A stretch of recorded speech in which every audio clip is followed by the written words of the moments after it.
Three, two, one. Hello, everyone. It's Thursday night here at IR Bad Games. Sure is. And as you can see, it is myself along with my cohort, co-cohort. I'm a cohort. Nice.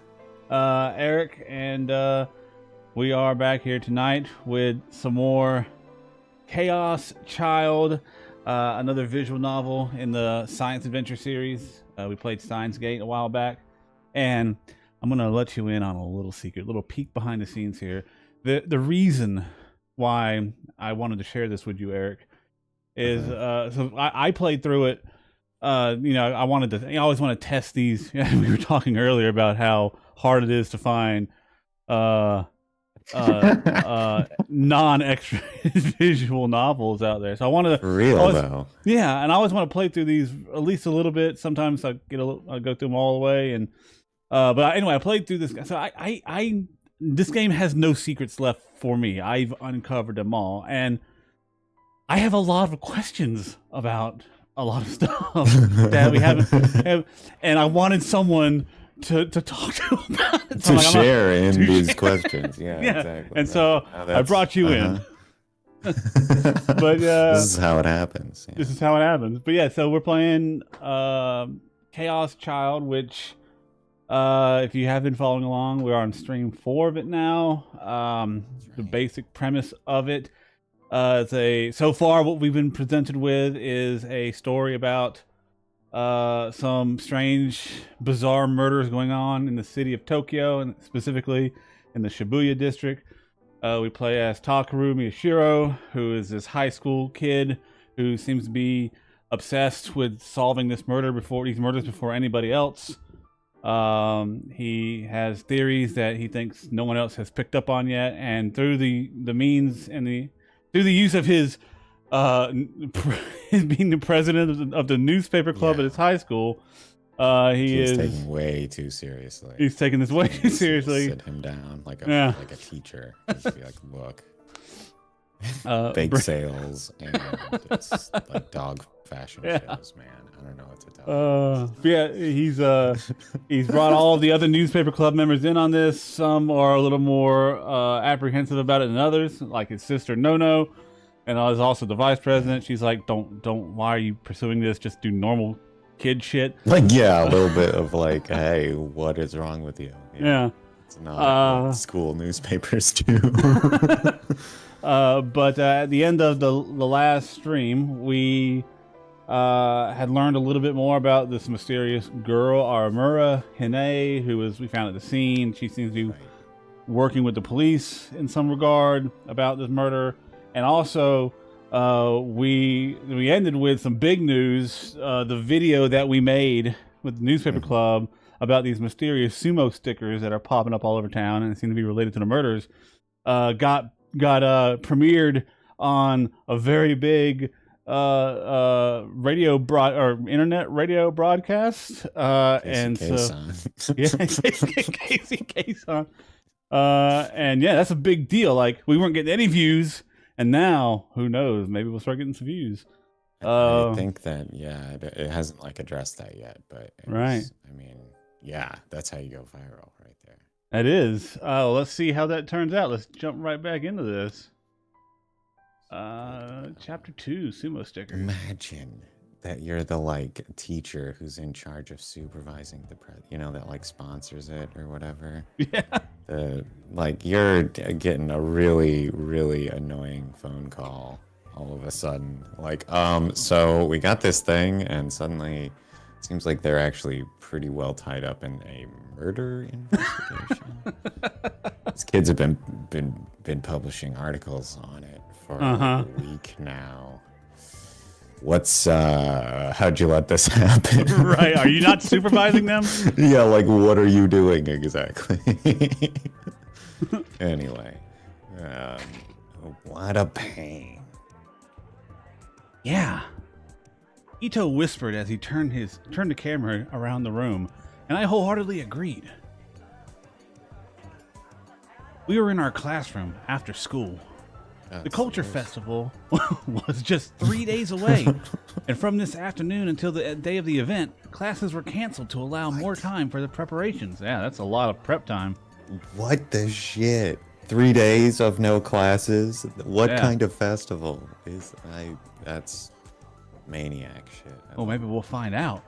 The rest of the class must have been getting excited because they were making even more noise than usual as they started moving around desks and furniture.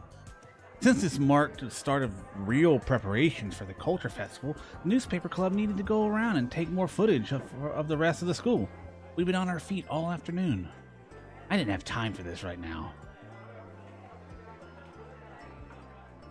What a nuisance. Yeah.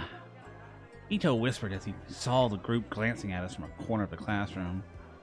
Give me those directions. What? Seriously? That's pathetic. These guys upload stuff to Niconiya? Really? How sad do you have to be to rip off someone else's work? They didn't rip off anybody. Damn those wrong siders. Didn't they look at the timestamp? Obviously. You know, I didn't realize they all watch Niconiya so much. Our class exhibits for the Culture Festival is a Garo Froggy Cafe, right? Huh? Yeah. It was an article by that Watabe guy that made Garo Froggy get popular again. So a lot of them knew who Watabe was. Is that why? Ito sighed again. He was probably getting sick of the glances and whispers he'd been getting since lunchtime. So was I.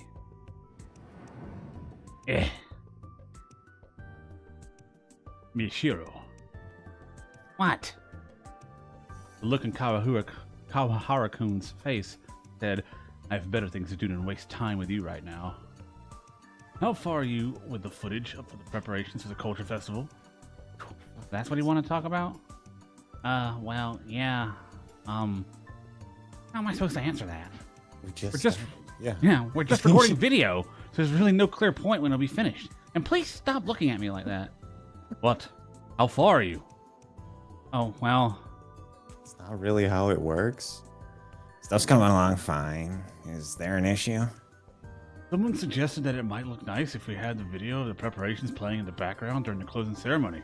Can you get that ready? Ito put his hand on my shoulder. Sure can, right? Yeah, probably. You heard him. All right. Well, go over the details tomorrow.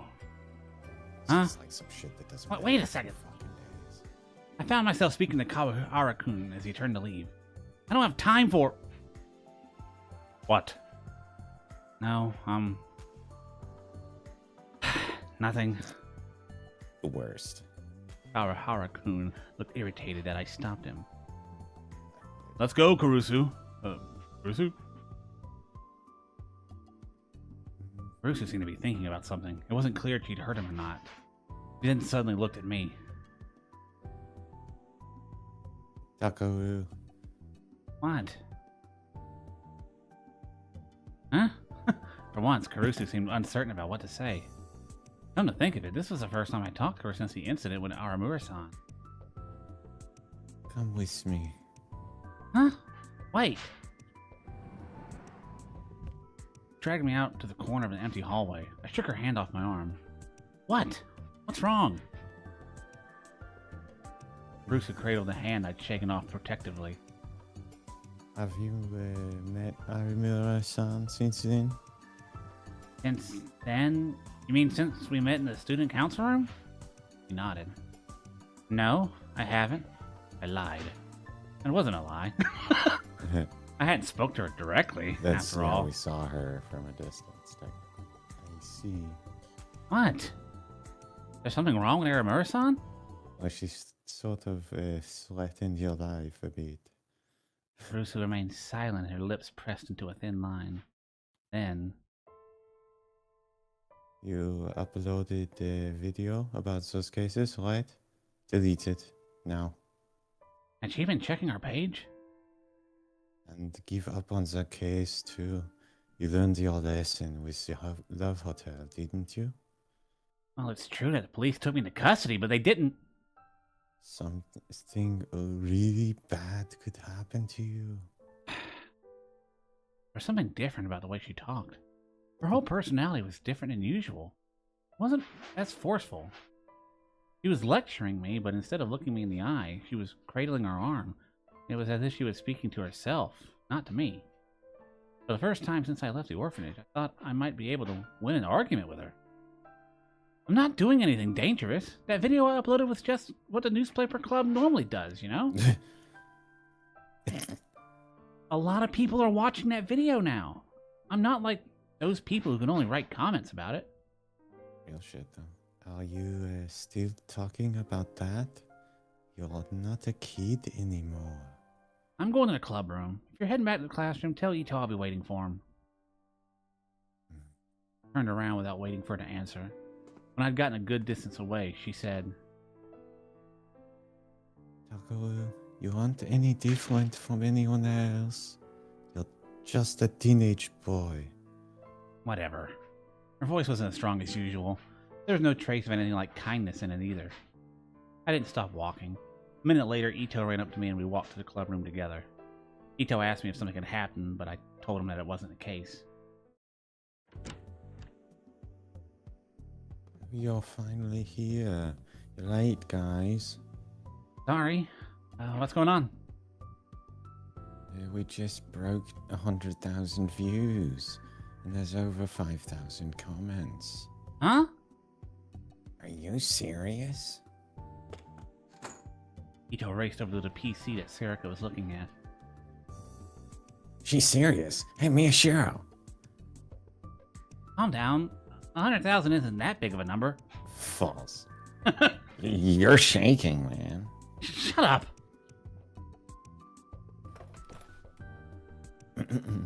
He's right. We broke 100K. Yesterday the video only had 5 views, but now it had over 100,000. Actually, it's getting close to 110,000. Seriously? The cause was obvious. It was a Niconiya news video that had been updated this morning. What about the comments on Watabi's article? Oh, right. Fuck. I looked before. There was a big flame war going on. Sorry, I lost the accent. Erica opened the page. Yup, still is. You'll find it. Yeah, it's gonna take a second. It just vanished on me. 1 out of every 3 of 4 comments of the article was criticizing it. Took a quick look at them. Most of them are fakers. The comments are linked to Tweepo, so I'm seeing stuff from people who didn't even look at the article. It was this morning when we realized that something was going on with the view count in the video we uploaded. After Shibuya News had linked to it, the views had gone up to almost 10K overnight. That in itself was a big deal. It was getting views faster than any video in the club's history. But this was to be expected. A-san had a lot of followers. After the broadcast had ended around midnight, Ito, Sarika, and I had gotten excited and quickly got in touch on our smartphones. We stayed up until close to dawn watching the numbers go up. But just before noon, it really started to climb. Just as we decided to see where these new viewers were coming from, we noticed a comment on the video saying, "I came from Watabi's article." This was the article they were referring to. Niconiya's web reporter, Watabi, had figured out that the sumo stickers were being placed near the crime scene. And he had a never-before-seen photo of the room at the Love Hotel from the Revolving Dead incident. And in that photo, I was the first one to find it, not him. Watabi had realized that the photo contained a sumo sticker, and that the other crime scenes had sumo stickers nearby as well. He'd written up his findings in an article and published it. And as a result, people had come over to our video to discuss the same topic. 100,000's a new record, right? Vice President's video on the Shibuya restoration got 50K, and that was our old record. Yeah, that's true, but it's not just the content of the article itself. It's more that so many people are claiming that Watabi ripped us off. Come on, dude. Still, 100,000 is 100,000. It's so little time. We're getting tons of comments, too. Well, that's true. Still, it was hard for me to be happy. The reason we were getting so many views and comments was because the contents of Watabi's article were so similar to ours. Not many viewers seemed to think that we were amateurs who just happened to put something together similar to Niconiya News. A lot of people were enjoying the scandal of Watabe, the up-and-coming reporter, plagiarizing an amateur video. It was true that we'd uploaded our video before Watabe. That was obvious from the timestamps. Well, some of our classmates seem to think that we'd ripped him off, but they suck. Anyway, it's like he's using Flame Wars in order to market himself. It's a smart play. I was like, huh? Yeah. This article Watabe wrote, I don't know if he really ripped us off, but... And what, are they going to sue you? Like, the school's newspaper club probably doesn't have a great lawyer on staff. No, that can't be right, can it? Even a web journalist wouldn't deliberately plagiarize an amateur video as a marketing stunt. Well... I mean, this is the internet. Maybe. And Watabe doesn't need that anyway. He's plenty popular already after all the stories he's broken. I mean, it's not like he's made a pattern of repeatedly doing this time and time again with people who don't have a substantial voice. I mean, who would do that? And we only uploaded our video 2 days ago, right? And barely anyone saw it. It only got taken up by Shibuya News this morning. This article clearly wasn't written in a few hours. Yeah, that was true too, but something still bothered me. There were several conditions that had to be met for a flame war to really take off. 2 of the biggest were that a famous person had to be the target, and that the mainstream media had to get involved. Really? Motherfucker used their picture, though. Like, that's yeah, oh yeah. pretty bad. Like, it's really bad. Just having our video picked up by Shibuya News was a first for us. What were the odds that the perfect fodder for an epic flame war would get posted at the exact same time? There's no point in thinking about it, is there? Ito said as he watched me mumble to myself. Let's see if any of the viewer comments have anything useful in them. See? Some people are talking about the sumo stickers. Hey, Miyashiro, this is our chance, right? Ito seemed unable to contain his excitement. Actually, you seem really excited about this. Do I? Shin-chan's last video got over 100 views after all. Ito's face suddenly went red. That's not the issue here. Was that why? Don't look at me like that. Come on, we lost some time because of the Culture Festival, so let's get started. Kazuki. Oh. Nailed it. Oh my goodness. I think we're on negative. Alright. I don't remember for sure. Nailed the line, though, obviously.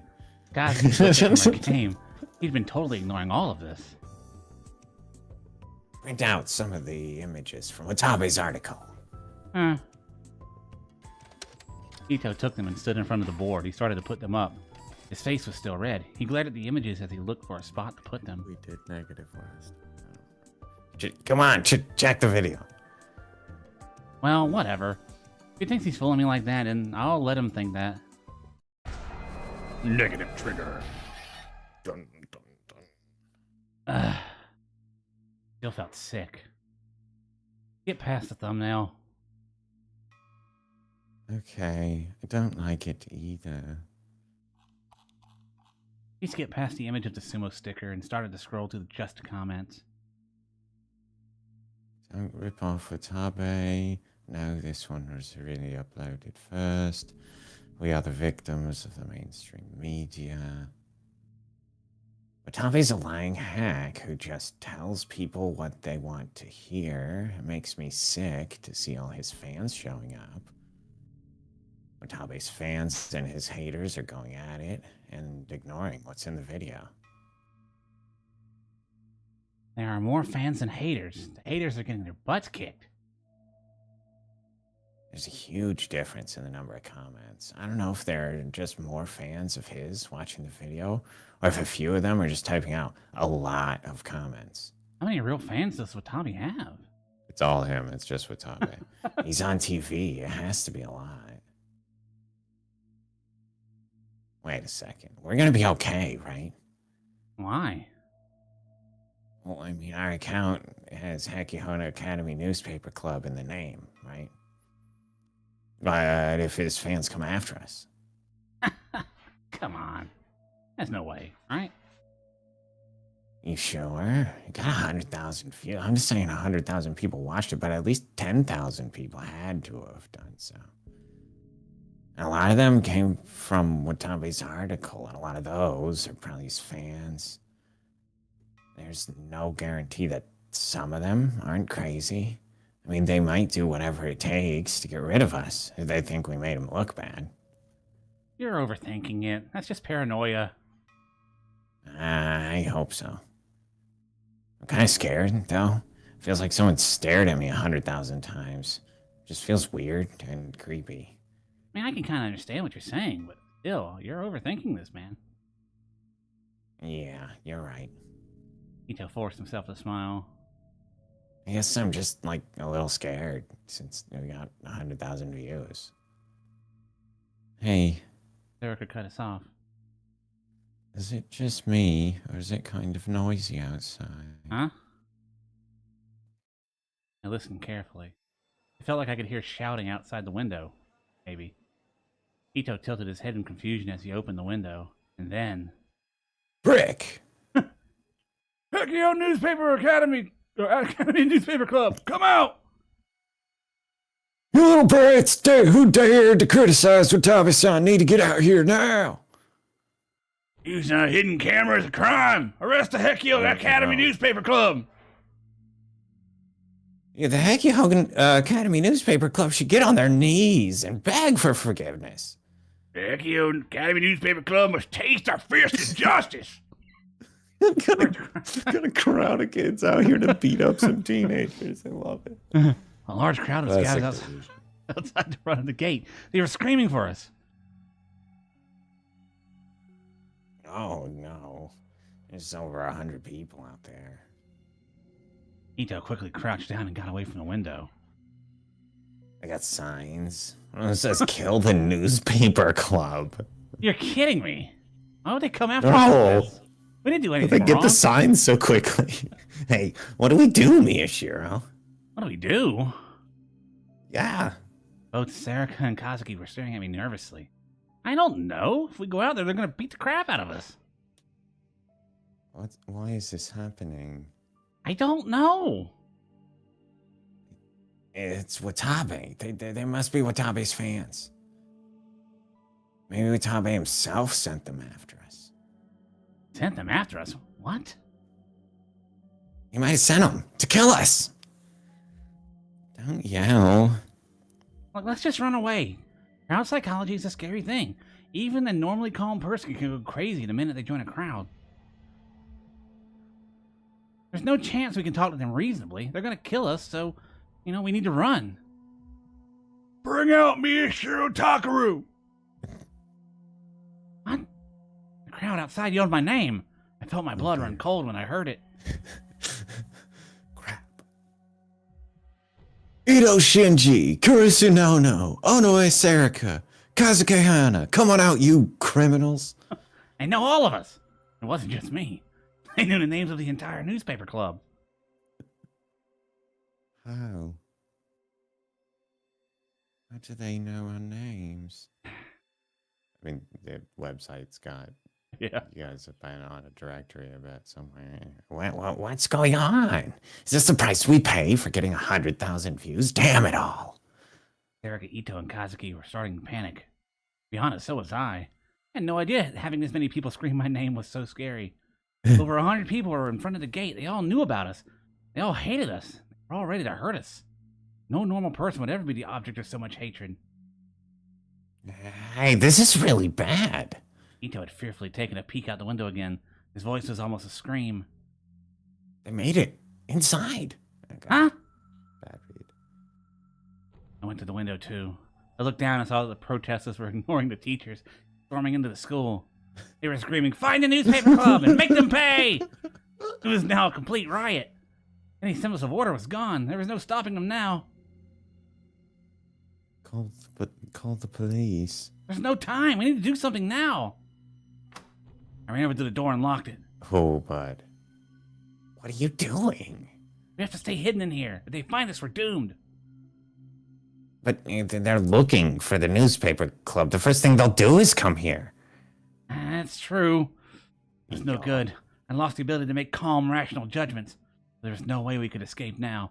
They knew our names, we had to assume they knew our faces too. There was no way we could escape from that many people. What do we do? Scatter. Oh, it's too late. Hey! There was a loud pounding at the door. And they're here already. I could tell there were several people right outside the door. They were yelling, "Come out! And we know you're in there!" They know. They know we're inside.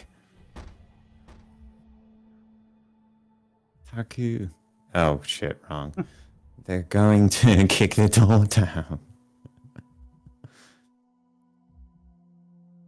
Mishiro, what do we do? There's nowhere to run. It was the 5th floor.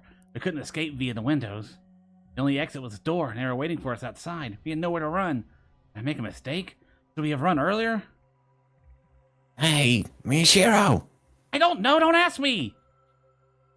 Frustration gnawed at me. I couldn't calm down at all. All I could do was regret ever having uploaded the video. But at the same time, I told myself, no regrets. No regrets. But then what could we do? There was no way to escape. I couldn't come up with anything. We just had to stay here and wait for the storm to pass. So I just kept staring at the door and praying they wouldn't kick it down. And then my phone rang. I glanced down at it annoyed and saw it was from Karusu. Maybe she could save us. I quickly answered the phone. Hello? Takaru, save me. Karusu? What do you mean? I had a bad feeling about this. My hopes were dashed in an instant, and then I felt something like despair rising up from within my chest. Long delusion. Yeah, isn't it? Where are you right now? It's a gym storage shed. There were all these people chasing me. I locked myself in. Who are these people? Tell me, who are they? Get out of there now! They're after us! I can't. They've got the whole outside surrounded. They're pounding on the door. No way. Hey, Takaru, save me. Save me. I'm scared. Ouch. Why aren't you saying anything? Say something. Come save me. They're going to kill me. Save me, Takaru. Damn it! I bit down hard on my lip. I was in the exact same situation. If we went outside, they'd kill us too. Karusu, get out of there, please! You gotta get out of there! Oh no, the door. They're forcing it open. Takaru, hurry. I'm scared. They're going to kill. Yeah. Karusu! No, stop it. Stay away. No, Takaru, save me, Takaru. Karusu? Karusu! Dun, dun, dun. Ah! Oh God! How could I let this happen? That was so awful, awful. How could something so insane happen? If I had known this was gonna happen, I would have listened to Karusu.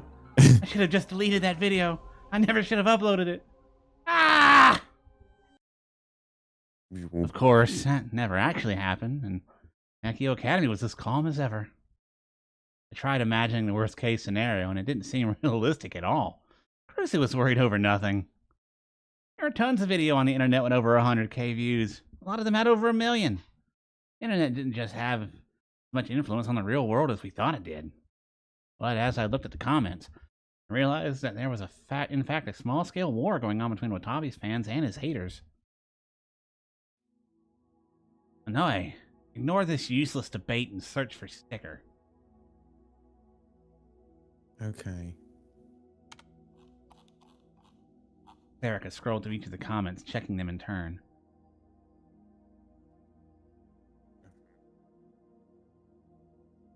I'm not seeing anything useful. One guy was calling it Fatso Sticker. Another guy was saying Sumo Sticker is my waifu. Classic internet humor. Erica must have been getting annoyed with it too, because she started to use her free hand to play with her Garo froggy strap. But a moment later, her hand froze. Hmm? What's this? The Sumo stickers were made by Kalex, you wrong-sider moron, it says. You're the wrong-sider moron. Got him. Sure, there was a theory on the internet that an artist named Kalex was behind the stickers, but no one had found any proof. They probably just read the title or the first few lines of an article somewhere that said Kalex was the artist who created the stickers and never gave it any more thought. What's this address? There was a URL amongst the comments that was pasted with no explanation whatsoever. Should I click on it? Give me a second. No. I took a look at the letters in the address. Just an amateur blog URL. Yeah, go for it. I wasn't sure, but it didn't look like a very dangerous page. It's like GeoCities or something. Okay. Blog. www.blog. A moment later, I was staring at a page with an ugly, garish background. Yeah, GeoCities. I looked away from the sumo sticker that was its hit counter. He has a hit counter in 2015. Oh no. What is this page? Erica clicked to the link from the page. Yeah. Looks like it's a page about the sumo stickers. Wow. Must have been a lot of work to get all these. Was this from before the earthquake? Erica must have still been bothered by the stickers because before she said anything, scroll down to the text-only part of the page. Sorry. The eye in the sticker sees disaster coming and acts to prevent it. The prophecy of humanity's destruction in 2015 was averted by the stickers, though there was still some damage. The prophecy of humanity's destruction in 2015? Does he mean the Egyptian apocalypse? I'm amazed you knew what he was talking about. Everybody knows that. I read further down on the page and saw that he considered the crash of 15 to be part of the prophecy, and said that the stickers had saved humanity. Between the text and his choice of colors, the guy who made this page is not right in the head. Come to think of it, the crash wasn't that big of a deal in Shibuya, was it? Do the sumo stickers protect against solar storms or something? Idiot, why would you believe that? Shibuya wasn't hit bad because the restoration project provided protection against solar storms. This is just a barrier theory. The barrier theory? How could she forget that? A long time ago, we spent a lot of time looking into this. The theory says I don't really listen when you talk. The theory says that since sumo wrestling was originally a Shinto religious rite, the stickers had some religious meaning. It says that they formed a barrier. What kind of religious meaning? I don't... Oh, crap. I don't know. Anyway, the barrier theory is nonsense. They're called sumo stickers, but there's no evidence that they're actually supposed to be a sumo wrestler.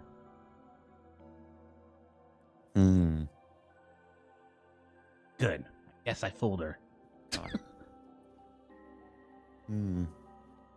What's this, Taku? What? I know the answer. You know who created them?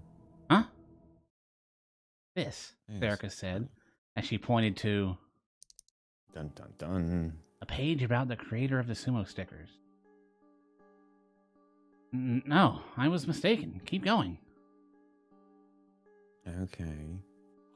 That background was using the nastiest colors I'd ever seen. My eyes are starting to hurt. What's this? Many people seem to get this wrong, but the creator of the sumo stickers is not, in fact, Kalex. Between this and the sheer number of sumo stickers photos, it was clear that this page's author was a little crazy, but had done their homework.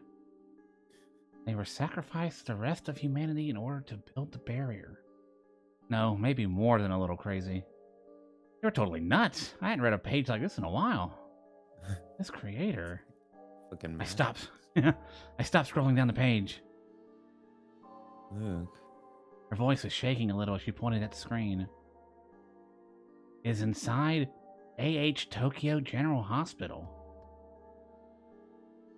Taku. I knew what she was trying to say. I could see Sarika's shock out of the corner of her eye, but I couldn't take my eyes off the word A.H. Tokyo General Hospital. That was the hospital. That was the hospital I snuck in with Sarika in elementary school The one I saw in my dreams all the time. Hey, Miyashiro. Miyashiro.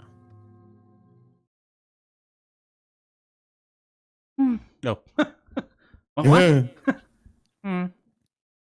Kazuki stuck her face in front of the display from the side and pointed toward Ito. What? This is nuts. Ito was staring at the board as he whispered. Then he walked straight up to it. You knew it. Hey, look at this. He pointed towards the pictures that were stuck up on the board. What is it? I tried to hide my shock at what I'd just seen, but my voice was quivering.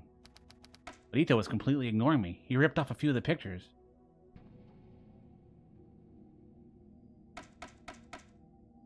And stuck them back up. A huge number of sumo stickers, and then the long-distance shot of the ones found at the crime scenes? Look here. I could tell that Ito and Sarika turned to look at me when I laughed. I thought back to the conversation I just had with Karusu. Something terrible might happen. Well, I'll keep going anyway. I'll probably keep going all the way. Because I'm not just an ordinary teenage boy. October 7th, 2015, Wednesday. At the same time, no, 8 p.m. Meanwhile. Kamigoya, Shibuya. Aoba Clinic. A 2-minute walk from Yoyogi Park Station. This private clinic, 20 minutes away from the heart of Shibuya, was loved by the locals for its homey, comfortable atmosphere. The clinic offered internal and pediatric medical services. It had no facilities to allow someone to stay overnight. The wait was 10 minutes at worst. Some days it was more common to find the director's drinking buddies there telling bawdy jokes than it was to find patients. The only full-time doctor was the clinic's director, and he had 2 nurses. The only time it ever got busy were during flu shot season and when the director's neighborhood baseball team had its annual tournament. Strange. If it's not here. The clinic's second floor. This floor, with its living room, kitchen, and bath, and the third floor, with the rooms of the children, formed a group home known as Aoba Dormitory. There was no sign identifying it outside, so if you just walked past the building, you'd have no way of knowing that the upper floors were an orphanage. Ow, this really stings. Not here either. Hey, no.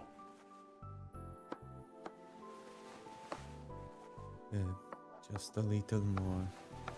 No, where's the medicine? Ow! Takamu Wataru, the director of the Aoba Clinic and Aoba Dormitory, looked at the dinner lined up on the table and froze. Boiled vegetables, whitefish with plum, tofu hamburg steak, natto, rolled omelet with shiso leaves. The oldest girl at the dorm had been in charge of cooking ever since she came here when she was in 6th grade. Every year, she started cooking more and more like an old woman. Listen, you're not a grandmother. Cook some meat. You can ask for meat after you get rid of all that meat around your stomach. I don't want to be in charge of keeping your blood pressure down once you get old. We've got growing kids in this family. Oh, damn it. Takamu pressed his hands up against his temples and rubbed them. What's wrong? I can't find the loxaprofen. You know where it is? What, do you have a headache? Yeah. I think... Wait a second, do you have a hangover? Takamu moaned a little. Karusu smiled gently at him, still holding the kitchen knife. I'll fucking cut you. Dad, it's bad enough that you have that you, the head of this household and the director of the clinic, are asking me where the medicine is, and I'm not even a nurse trainee. But you're telling me you have a hangover? Were you drinking when I was finishing up the paperwork last night? No, I was working too. Drinking work and drink hours. Isn't your drinking during work, I see? Don't have any medicine to give to drunks. And also, no drinking for a week. Huh? Hey, no, you're kidding. fucking cut you. It's all done. Calls the two of them.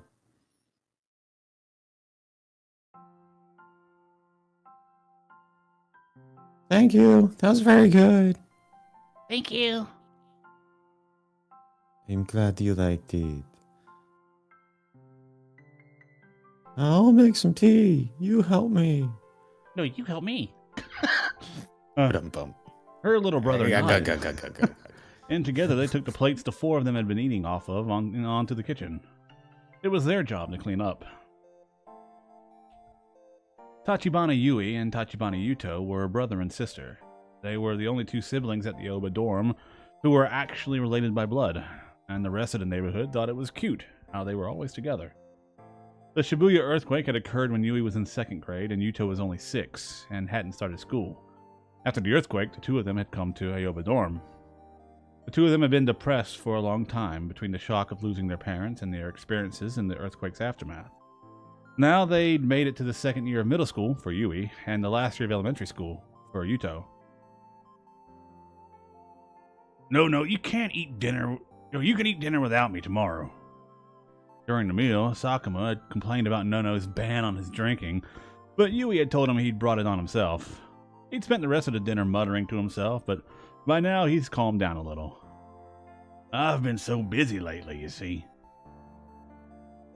No, it's a pain to warm it up again.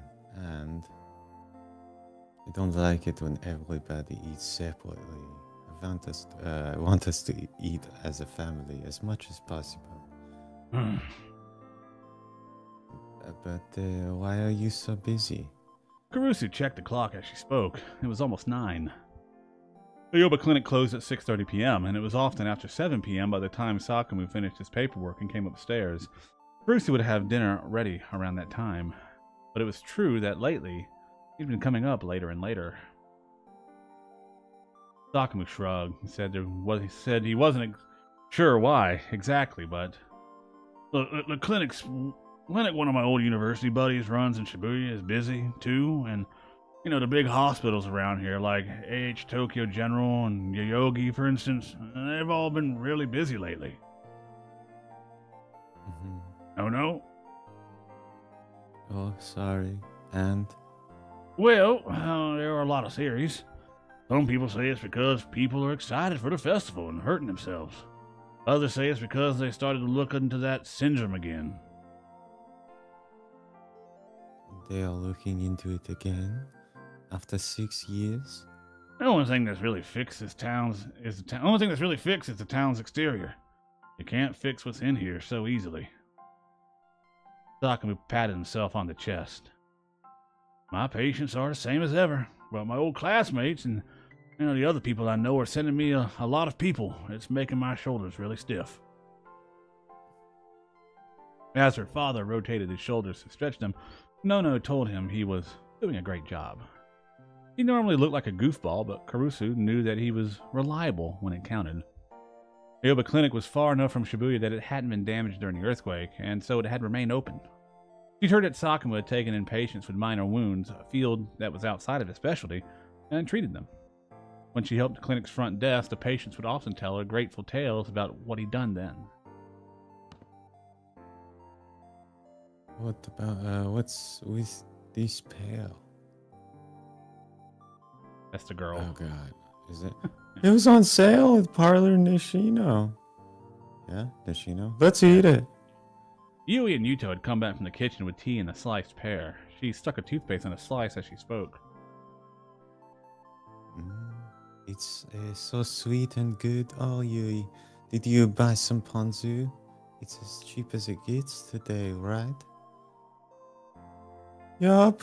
The sale's limited to 1 per person, so I took you and bought 2. Oh, right. They say our usual supermarket's changing its hours for its timed sales. No way.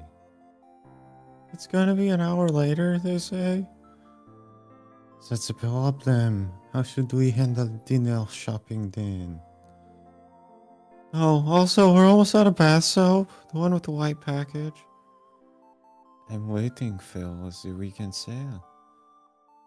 Where at? Elky Pharmacy.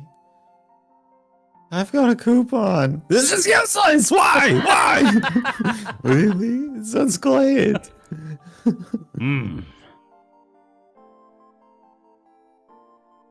Oh, did you see the veranda? The corner where he hangs the laundry? Huh? What? There's mold. God damn it. And... God damn it. Okay, if we don't do something, we'll eventually get lead mites. No! I don't want that either. Actually, I want it less than anyone. God damn it. I'm with you, Wataru. What's the matter? Does your throat hurt? You have a cold? How is that possible? You're a doctor, right? Not how that works. Just remember that our job is to take care of you. Doing laundry is already hard enough since you sweat so much. Lose some weight, okay? Do you know how much we spend on feeding you alone each month? No! Falcon slammed his teacup down on his desk. He'd reached the limits of his patience. No, Yui, we need to talk. Sit down. No, we need to not talk. We're sitting down. Listen up, you two. Falcon pressed down in his temples again. As he wondered where to begin. Felt like his headache was getting worse. But in the end, he couldn't come up with any ideas except to say it directly. You're fucking killing me. Can you two act like a little more like kids? Huh? The two of them looked at him as if they didn't know what he was talking about. No. What's your hobby? What's this all about? Just answer me. What's your hobby? Cleaning my room. And you, Yui? Collecting supermarket sales pamphlets. It's terrible. And it's technically better than cleaning your room, I guess. I don't know. The two of them kept eating their pear slices, unsure of what he was getting at. And then they continued their conversation, saying, "What's his problem? It must be terrible getting old." Sit down. Sit. You are sitting. Why are the two of you acting like housewives at your age? Sales? Food budgets? Is that what kids are supposed to be talking about? Well, you're clearly not a grown-up, so... It was your idea to put us in charge of the chores. Carusi ran the Hyoba dorm's budget, and Yui helped her. Look, I'm telling you to have a little more fun. Go to concerts. Buy clothes.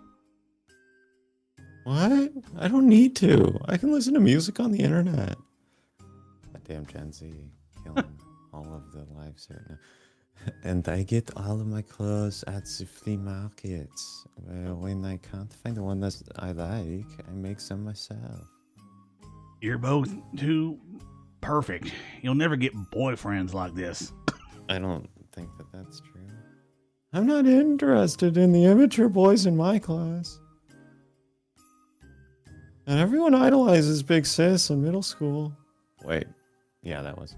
Do they? Of course. Yui nodded. Yui went to Hekio Academy's middle school, which was located close to the academy itself. The high school and middle school did a lot of activities together, and Caruso had gone to the latter before as part of her student council president job. Caruso chuckled. In high schools, they mostly seem scared of me. You don't even have a boyfriend? I never even heard you talk about guys. I'm not interested in the immature boys in my class. What? The boys in your class are the same way? Boys our age are the same no matter how old they are. Caruso sipped her tea with a smirk. You and your brother complex. Yeah. And then she spat it out like she'd been struck with a bullet. Big sis, are you okay? You, give me a tissue. Okay. Thanks, Yuto. Kurusu coughed as she took the Got a tissue line from from Yui, him. then wiped I down hope the I didn't desk. steal a bunch of his on through the thing. I didn't think I did. No, that but was all her. Yui and Yuto. Okay. Yeah. Don't say weird things like that. Her face was bright red as she yelled at Sakuma. You care too much about Takaru. No other boys will go after you if you act like that. That's not true. I mean, say aunt, but Kurusu waved her hand, annoyed. anyway, he's big sis. Kurusu threw the tissue in the garbage without answering. What about you, Yuto? I remember Yui saying about something about a girl named Gono-san in your class. It's not true. I mean, it's true, but...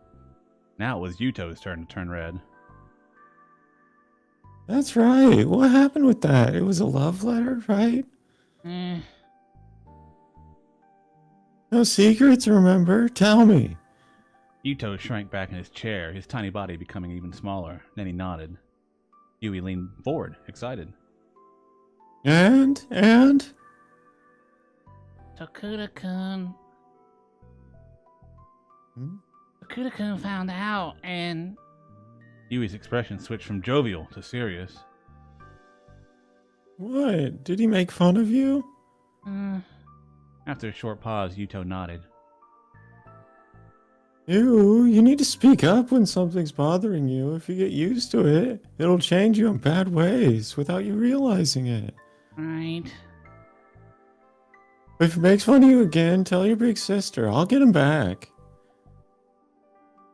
Yui, a girl shouldn't talk like that. You're one to talk. What does that mean? There were 2 rules in Aoba dorm. After dinner, everyone would gather around the table to talk, and no one was allowed to keep secrets. When Sakuma decided to open an orphanage after the earthquake, he first picked the name Aoba Dorm, and the second thing he decided on were those rules. The 4 of them talked until around 10 p.m. when Yuto started to yawn. Unfortunately, rule 3 was you do not talk about. Really caused some conflict. Telling each other about their daily lives was how they kept themselves grounded. I'm coming in.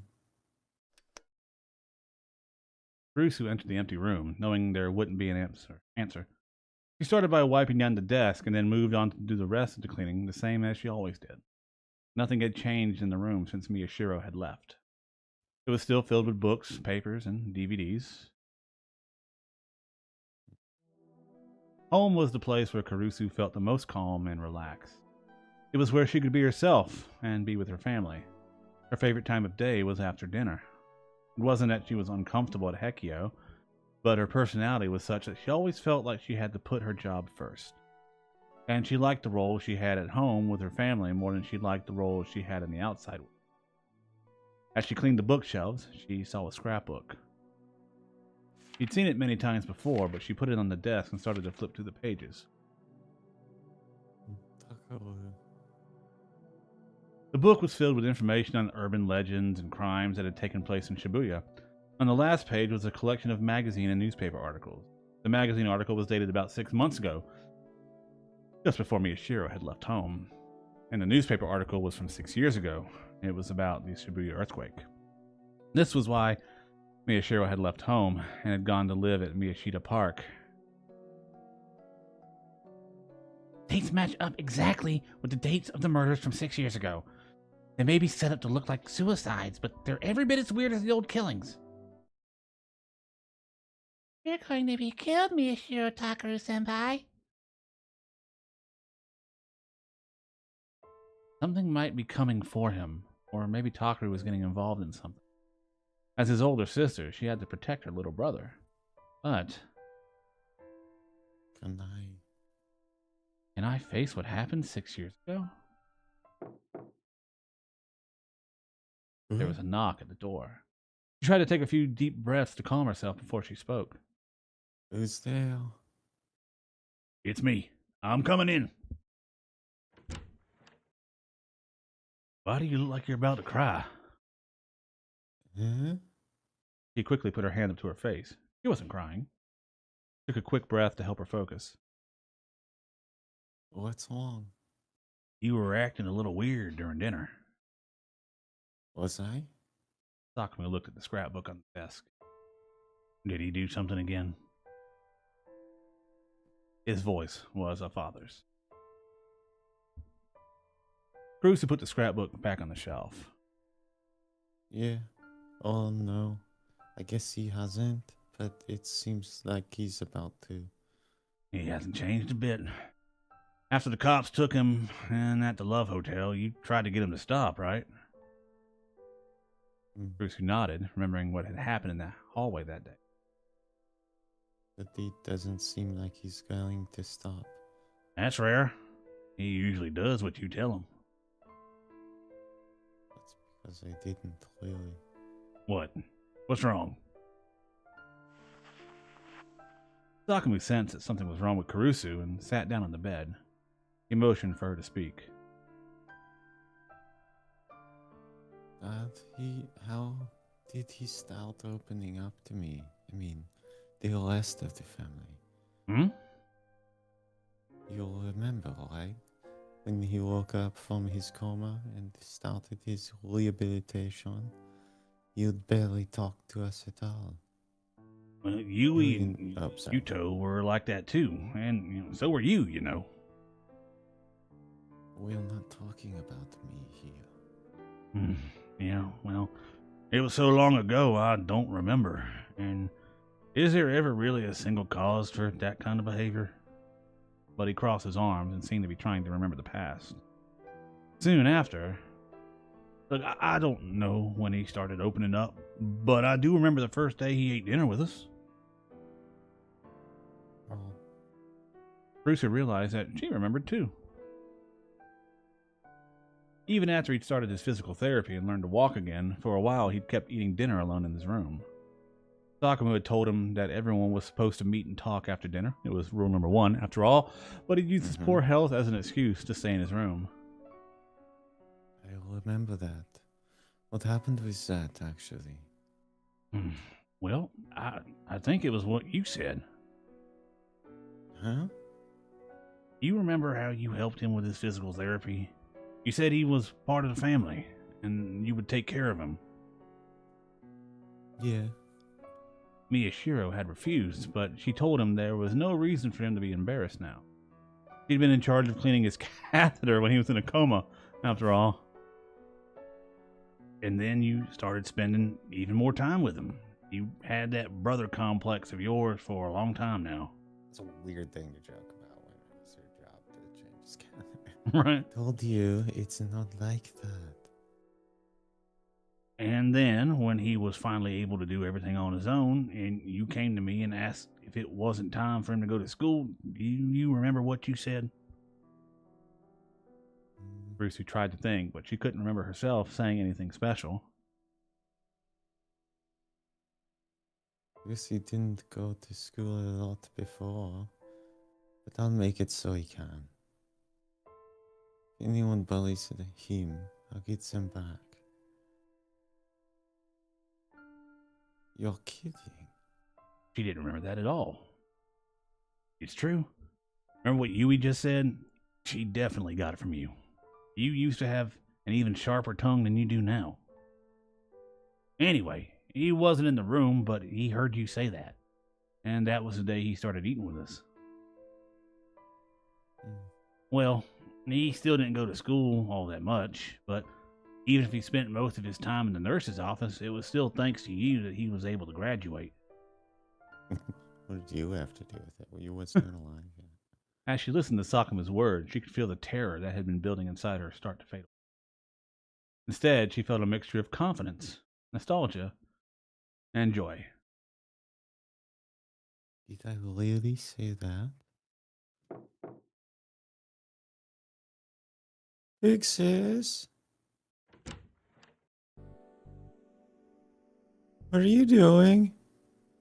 What about you two? What are you doing? You was going to go to the bathroom, but then we heard you talking. I see. She smiled a little at Yuto's embarrassment. He couldn't go to the bathroom on his own at night. He'd always been shy and spent most of his time clinging to Yui, but the earthquake had given him mild scotophobia, too. I have no idea. The fear of the dark. I gotcha. Okay. Hey, do you two want Takalu to come back?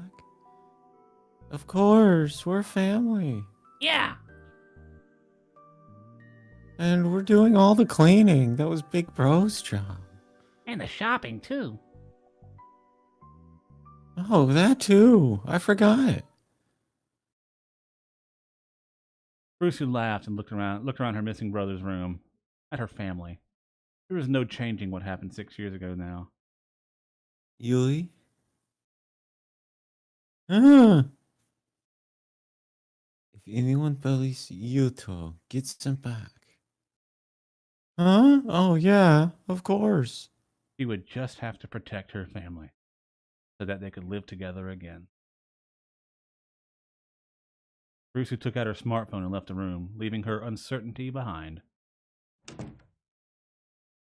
Oh, now that she's gone. Yeesh.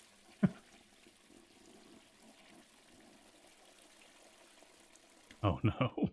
Oh, God.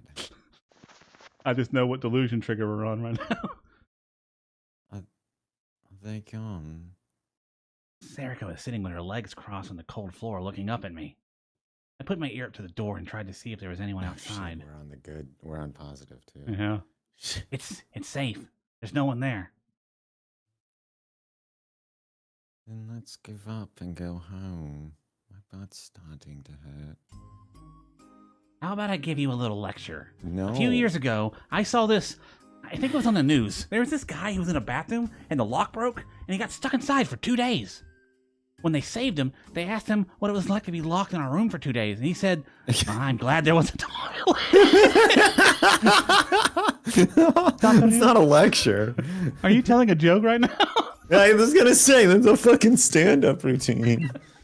There's 2 of us here, so I can't go to the bathroom. Damn it, she's right for once. But she had a point. I was reaching my mental limits too. It was past 10 now, which meant we spent more than 2 hours locked inside this bathroom. We were on the 5th floor of the AH Tokyo General Hospital, in the woman's toilet near the lobby. We'd learned in the club room this morning that the creator of the sumo stickers were here. Erica and I had come to the hospital right after that. Each floor of the hospital had different sections, and each section had its own lobby. We were able to go around to each floor and gather information by talking to people there. Well, it was mostly Serica who did the talking. And then we heard that there was someone in a private room in the back of the 5th floor who drew a lot of creepy pictures.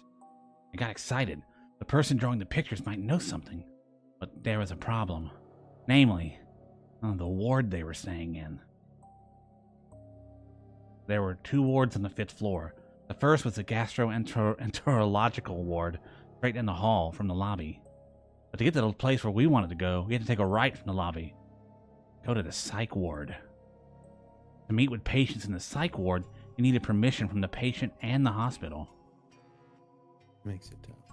If you weren't there to meet someone, you wouldn't even be allowed in. While we were sitting in the lobby trying to come up with a plan, visiting hours for the psych ward ended. Then hours for the gastroenterological ward ended too. We had no good excuse for being there any longer. And that's how we got to where we are now. If I hadn't taken Serica's advice and chosen to hide in the women's restroom, where the stalls were inevitably in use more often, someone would have gotten suspicious of us a long time ago. No, maybe they already were suspicious. Damn it, I wanted to get some more information before we left. When Ito saw the pair in the pictures at the club room, he proposed we start investigating them immediately. But I decided to temporarily leave that to him and visit the hospital. I didn't tell Ito where I was going, or why. He knew I was putting a priority on verifying information on a home page run by a crazy man with no sources even given. He'd make fun of me. I couldn't stop thinking about it. That's why I wanted to find something. Shit! My phone! My phone suddenly started to vibrate. Caruso?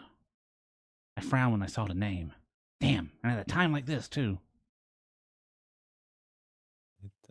Taku. You're not going to answer it, Serica seemed to say, silently. I decided to ignore the phone call. What? You're sure? I don't exactly have a choice. I'm sure if I answered it, she'd just be annoying again. Whatever it was likely something I didn't want to hear, and I couldn't exactly hold a conversation right now.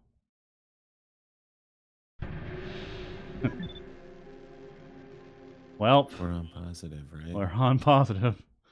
Yeah. I'm sure this 2 hours, huh? I didn't know being quiet and doing nothing for so long could be so tiring. Erica had her arms crossed over her knees. She looked upset. Was I imagining it? Or had she been really fidgety over the last 10 minutes?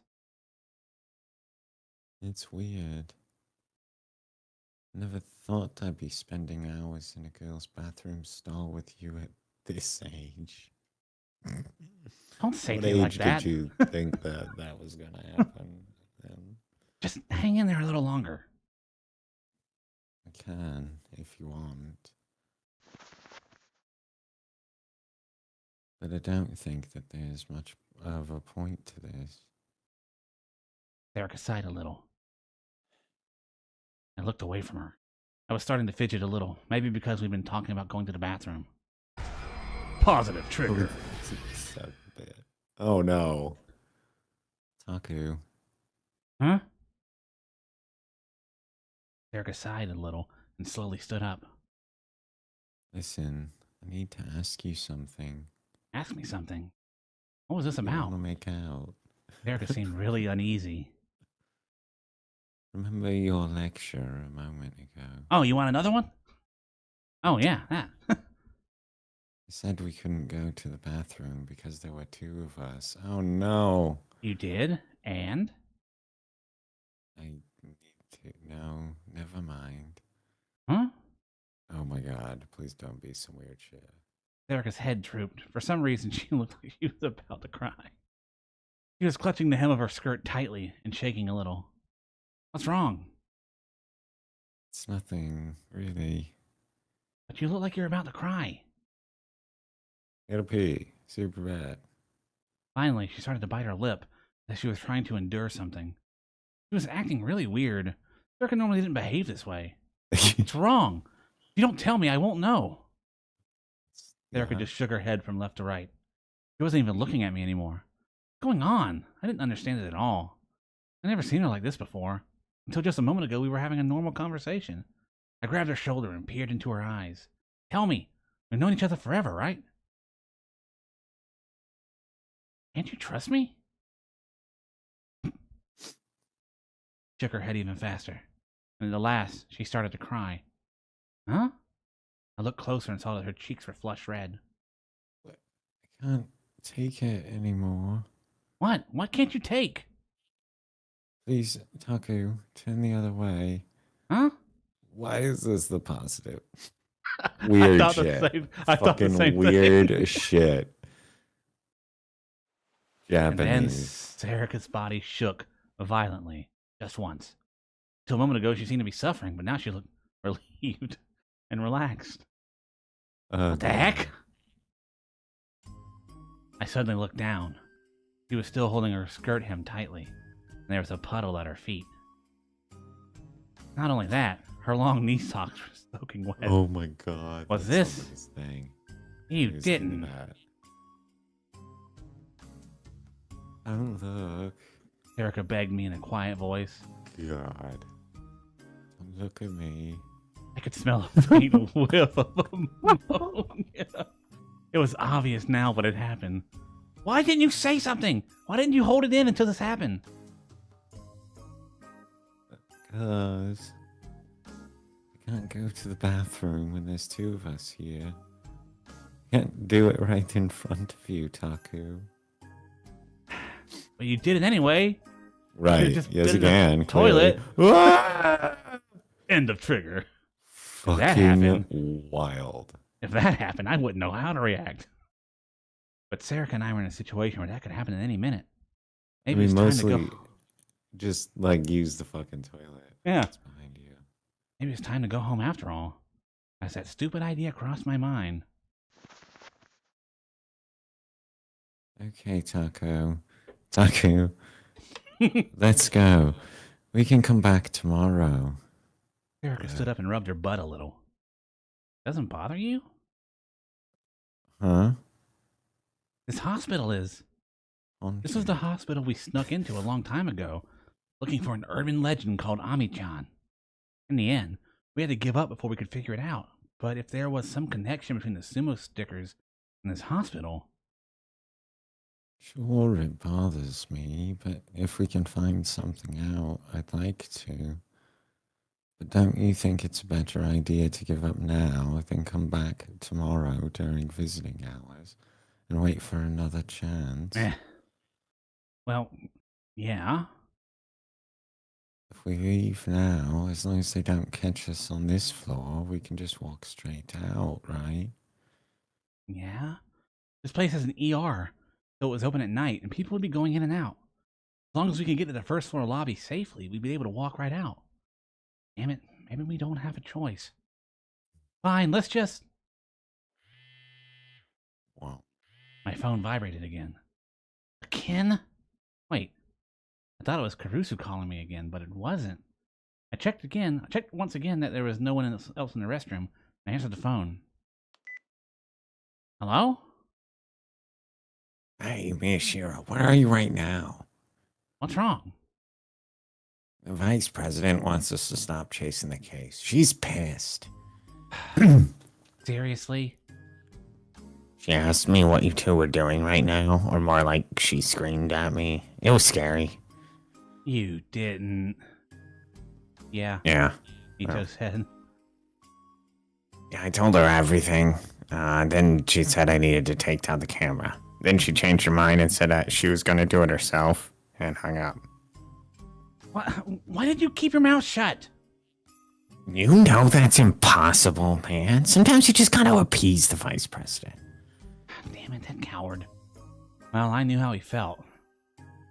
Anyway, I told you there was something else that you were interested in and that you'd gone with Onoe to look into it. I don't know what you're doing, but apologize before she kills you. And answer the phone when she calls. He hung up before I could say anything. It was clear that he wanted to stay out of this. With nothing else to do, I put away my phone. So Non-chan's feeling better. Good. Erica looked happy. She must have overheard the conversation. No, it's not good. But that's just like her. Erica nodded to herself, satisfied. She really did look happy. Whose side are you on? Yours, Taku. You don't want Non-chan to be sad, do you?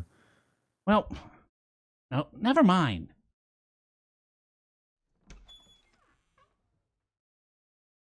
Taku, we're leaving.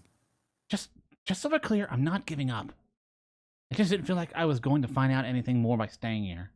I just come back tomorrow during visiting hours and dodge Caruso somehow. Okay.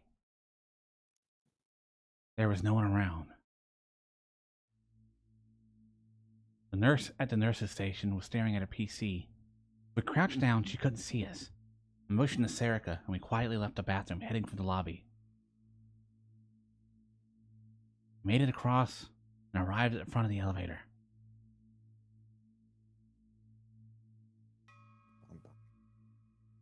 I looked ahead and saw an automatic door with thick frosted glass. The psych ward laid behind it. Next to it was a control terminal with an intercom. When visiting, you would say your name and have them unlock the door from the inside. Damn it. During visiting hours, I'd been sitting in the lobby waiting for the automatic door to open.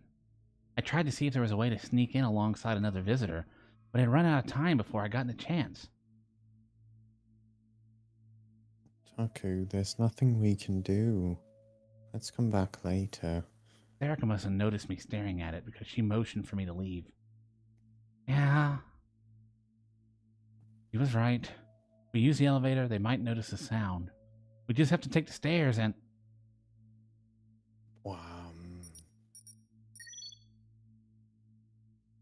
Huh? Chikunk. Taku, Erica stopped just before she reached the stairs. Just now. Huh? I heard a beeping noise coming from the automatic door. Someone coming out? I dragged Erica out onto the landing for the stairs.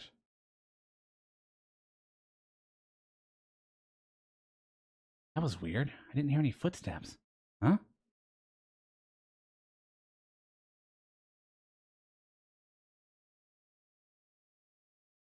Well, that's weird. Huh? No way. Took a look around the corner and saw that the door was open. Why? It was definitely open. There was no sign that anyone had come out. I could see deeper into the ward now that the frosted glass was out of the way. The hallway was dark, long past midnight, or long past lights out. Why? Why did it open? Was it set to open automatically from the inside? Someone had walked close enough to trip the sensor? I hadn't seen anybody pass by.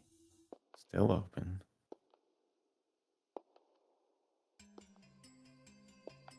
Aku. I nodded back at Serica as she pointed down the stairs. Someone was coming up. What should we do? There's enough time for the elevator to get here. The lobby's out of the question. Should we go upstairs? Or will we be safe if we just walk downstairs and act like nothing's wrong? The dark hallway seemed to be beckoning to me. There was no guards or nurses around it. Aku. Aku, you aren't different from anyone else. You're just a teenage boy. I grabbed Serica's hand and ran straight for the open door. I don't know what's going on, but this is our chance. Let's go. Serica was behind me, so I couldn't tell if she nodded or not. I ran faster so I wouldn't have to hear my heart pounding, and a moment later, we were inside the psych ward.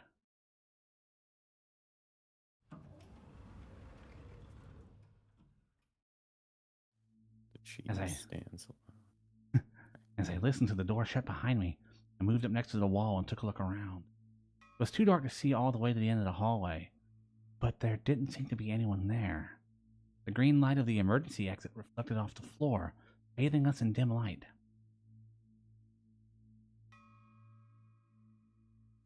Taku, your hand. I realized I was still holding Sarah. I quickly let go, and she turned her hand toward the wall. Look. Oh. She was pointing at a simple map of the ward. It showed the nurse's station, the exam rooms, and what were probably the numbers for the patient's room. The person who drew those pictures was in a private room in the far back, right? Erica nodded. But the map didn't say if the rooms were singles or not. I looked at the doors in front of me. There were plates with what looked like two patients' names. These rooms were doubles, which meant that any room with the same layout was probably also a double. I looked back at the map. Where were the private rooms? Found them, right here. Damn, they really are in the back.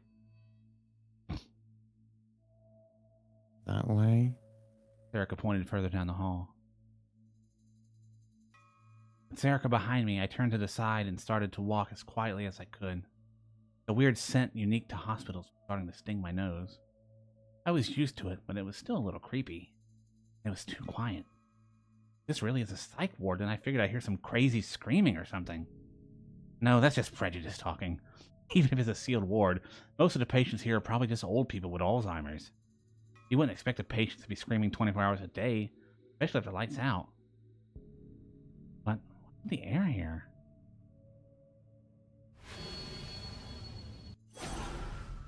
No, it doesn't matter. Just another dim hallway. I'm not going into the scene of a crime this time. Oh, come to think of it. When I first went inside the Love Hotel, I tried to get past the door there too, and then almost gave up. I turned around and saw the empty hallway stretching out before me, past a confused Serica. The automatic door was on the other side of the corner. The door opened on its own then, too. That's right, the door to the hotel had opened on its own, just like the automatic door here. The police told me I was mistaken, but maybe it really was. Taku, what's wrong? Nothing. I realized that I stopped moving. Huh? Crap, is that a nurse? This way.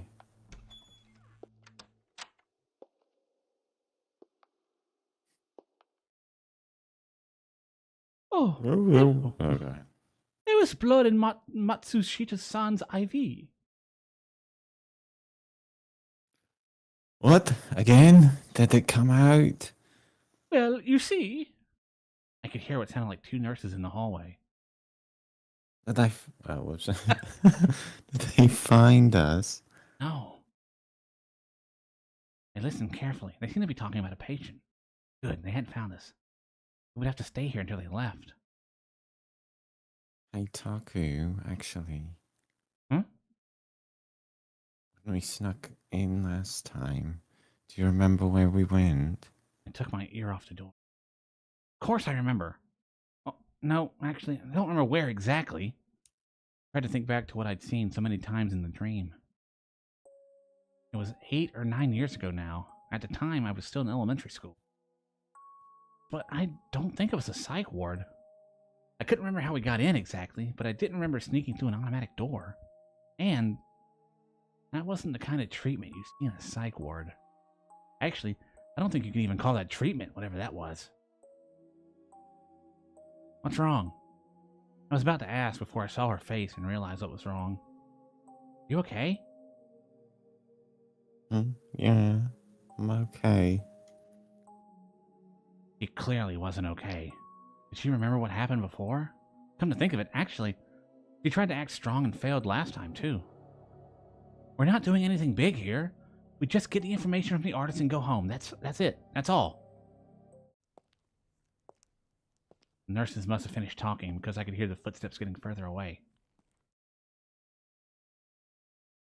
Okay. Erica slapped her cheeks with her hands and tried to snap herself out of it. Let's go, Taku. Yeah.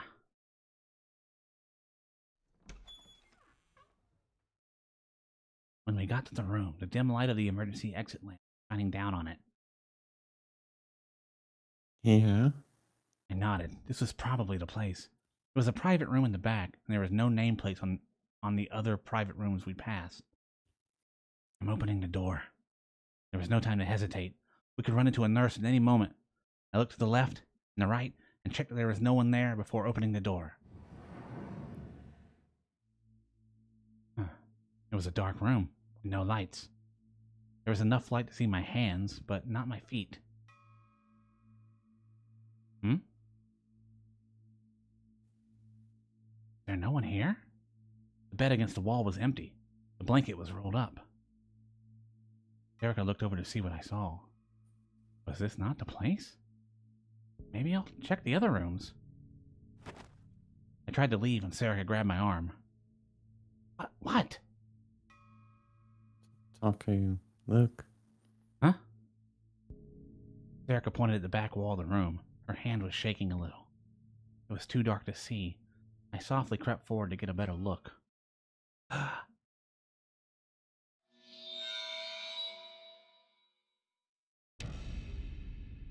Interesting. Well, what is this? The whole wall was covered with drawings of the sumo sticker and what looked like red paint. Oh, boy. I feel sick. Erica grabbed onto my arm. The warmth reminded me that I wasn't alone. That made me feel just a little better. If I'd seen this alone, I might have screamed and gone crazy. What's the smell? I noticed there was an unpleasant scent coming from the red paint on the wall. It's not red, it's brown. I took another step forward, and then I realized... Ah! Huh? I put my hand over my mouth to stifle a scream, then another hand over Serica's mouth to stop her from screaming too. What's wrong? Erica ripped my hand away from her mouth and clung to me tighter. This isn't paint. Huh? It's blood. The strange smell, like rust, was the same thing I smelled at the Love Hotel during the revolving dead incident. Who drew these? Who would draw something like this, and in blood? I imagined someone locked in a dim room, endlessly drawing paintings and blood on the blank wall, and a shiver went down my spine. I I got goosebumps all over my body. This is dangerous. There's something very wrong with this room. Yeah, fucking hepatitis. Taku, what are you doing? Huh? I suddenly realized I was holding a smartphone in my trembling hand. Without even realizing it, I pushed the record button and started filming the drawings on the wall. No, this isn't a time for this. Closing. Let's go, okay? Erica tried to drag me back. Yeah, but my body wouldn't move. I knew it was dangerous to stay here, but I couldn't move. Erica was saying something behind me, but while I could hear the sounds, I couldn't understand what they meant. And then... Eh? I heard a sound from somewhere in the dark room. It was the sound of someone scratching something. I gulped, and my body froze up even more. Taku? I heard a sound somewhere. Who's there? Someone's in here with us. Someone's in the room. In the darkness, I could hear the sound of something hard being scratched again. But the sound bounced off the wall of the square room, and I couldn't tell where it was coming from. I desperately searched around the room, eyes cloudy with terror. Oh dear. Ah! How long have they been here? The girl was crouching on the floor alone with her back to us. She was right next to the bloody sumos, a hand wrapped around her knees, and she was staring at her feet. She was staring at a drawing of the sumo sticker. It was too dark to tell for sure, but I thought I saw something dripping off her finger. Ah, that was blood! She cut her fingers to draw that. She was drawing those pictures. Ah, I couldn't speak. My throat wouldn't work. I had questions to ask her. Who are you? Did you draw all these stickers that are all over town? Why are you drawing those? But I just couldn't speak.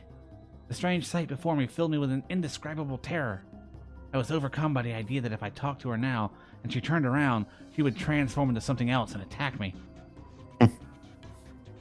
Taku? Huh? I heard my name and turned towards Erica. Her hand was clutching my arm tightly. What's wrong? Onoe? Why do you sound so scared? Why? Can't you see? Shaking, I pointed at the girl on the floor. But... Huh? There was no one there.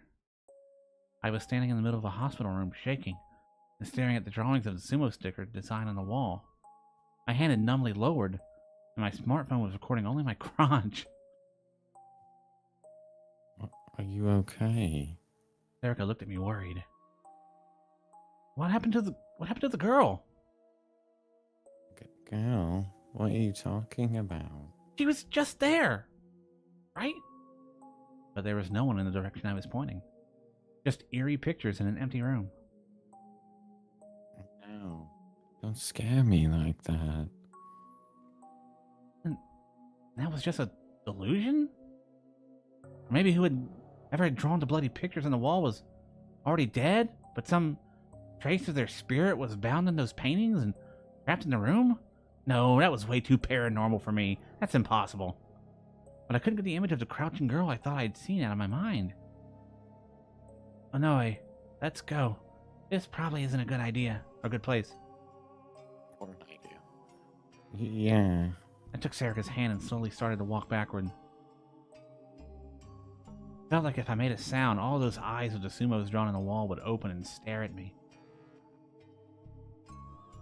Made it to the back to the door, and jumped out into the hallway.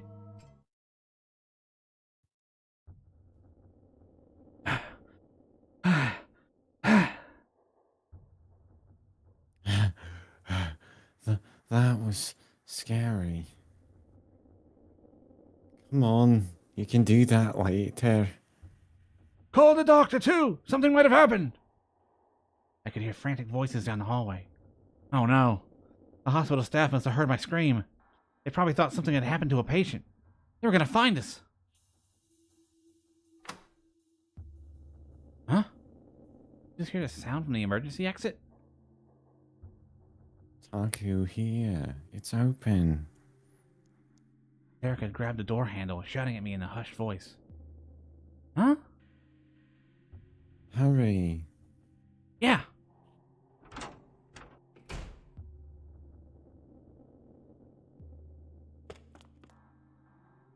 Well, did you find anything?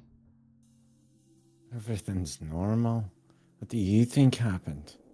I could faintly hear the voices of the nurses running back and forth across the hallway. Evidently, they hadn't found us. We're saved, right? I could hear Serica breathe a sigh of relief in the darkness. Yeah. I used a light from my phone to look around. We were on the landing of a staircase. These were probably the emergency stairs? We can probably get down from here. Serica looked down, illuminating the stairs with her own phone. Why? Huh? Why was it open? Because it's an emergency exit, right?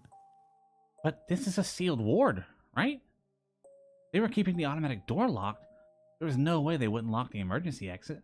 I wonder how that does work. Yeah. Like fire code wise, I would think you would need to be able to like leave that door unlocked, but security wise, I don't think you'd want to. Right. I don't know. Anyway, they probably forgot to lock it. Could we really get that lucky? And I was sure I heard the sound. Aku, forget that. We need to get out of here. Erica pointed down the stairs. Yeah, you're right. I used the light from my phone to look at the knob of the emergency door. Good. It was the type that opened from the inside. The other doors probably were too. Let's go down and look for an exit. Okay. Taku, those pictures on the wall. Yeah. Erica was probably thinking the same thing I was. Was that where the creator of the sumo stickers was kept? Or someone who had something to do with the case? In the end, I had no answer. There was a whole wall of sumo sticker images drawn in someone's blood. That was the only information we had. Erica seemed to understand that as well, because she didn't ask any more questions. Good. It opened. I unlocked the door and quietly opened it, then peered down the hallway beyond.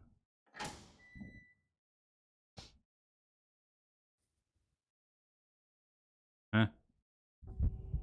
Right. Huh? I ducked without even thinking. I placed my hand on the open door to support myself, and quickly yanked my body back inside towards the stairs. Why? What are those two doing here?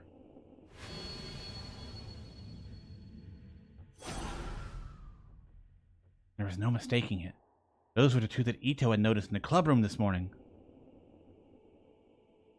Erica stuck her head Erica stuck her head out just a little and saw them too. She dropped down. Tuck.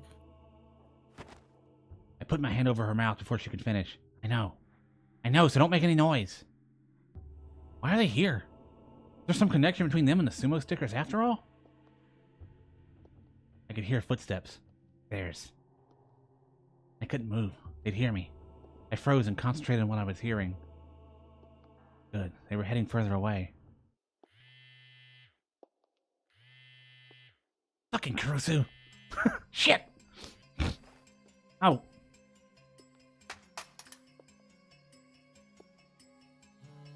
Grab the phone. Oh no. Not good, not good. This is not good. They were getting closer. Who are these? Who are those two? And what are they doing here? This is bad. Maybe the killers behind this case are...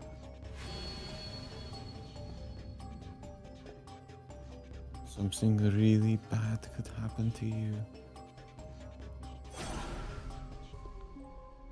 Taku. They're gonna kill us? For a moment I felt incredibly cold, like my whole body had gotten smaller. The hand I was holding against the door was slippery with sweat. My heart was pounding loudly, and it hurt to breathe. No. No! Suddenly, my frozen body was yanked upward. I stumbled and tripped, and then I was yanked up again. This way. Just as Erica kicked open some kind of door and dragged me through, I saw them pick up my phone.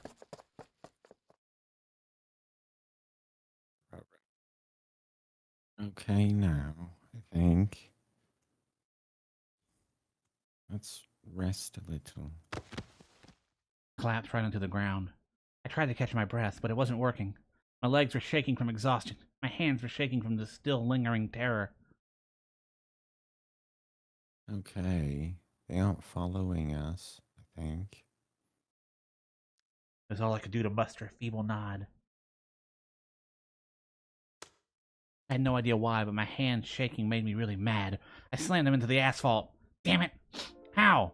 What were they doing there? Now they have my smartphone with all this data. I think they have something to do with the sumo stickers. Yeah. It couldn't be a coincidence. Hey, I got a call. Shinchan. Hello, it's Onue. What's wrong? Yeah. Okay. My breathing had calmed down. I needed to get my thoughts in order. My phone had a lock on it. I won't be able to do anything with it immediately.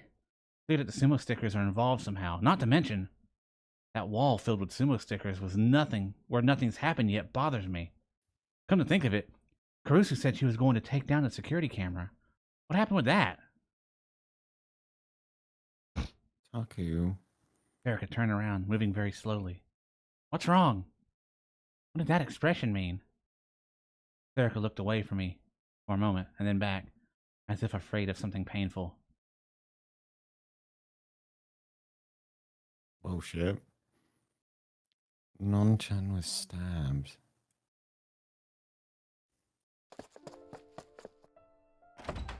Nicked.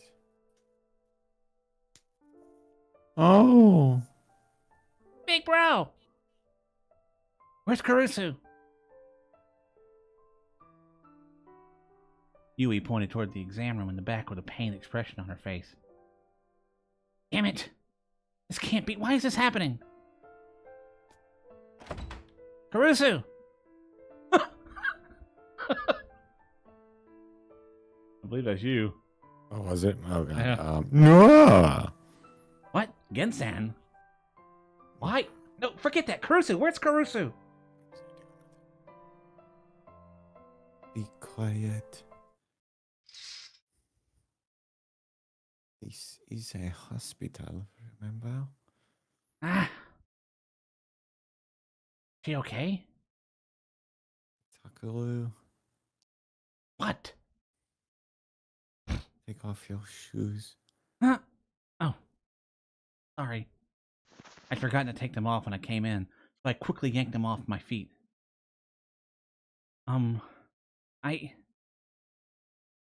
What? No, I could see a bandage through the gaps in her pajamas. Oh, these? Bruce lifted up her shirt just a little to show me her stomach. It was wrapped in a thick bandage. 13 stitches. It's nothing bad. Ah, A slice, then a stab. you! I felt a dull pain in my face. I fell to the ground, but then he grabbed me by the shirt and lifted me back up. What the hell do you think you're doing, asshole? Stop it, Kuhara-kun. I don't know if you think you're Sherlock Holmes or something, but this happened because you decided to do something stupid. She could have died, you know. Kuhara-kun.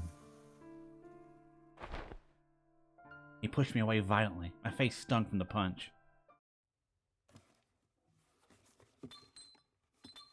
Hey, young man, is this some beer?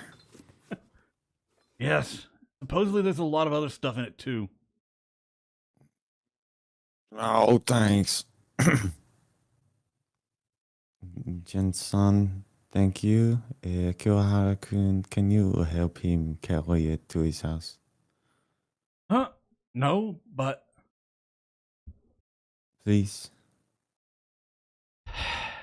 Fine.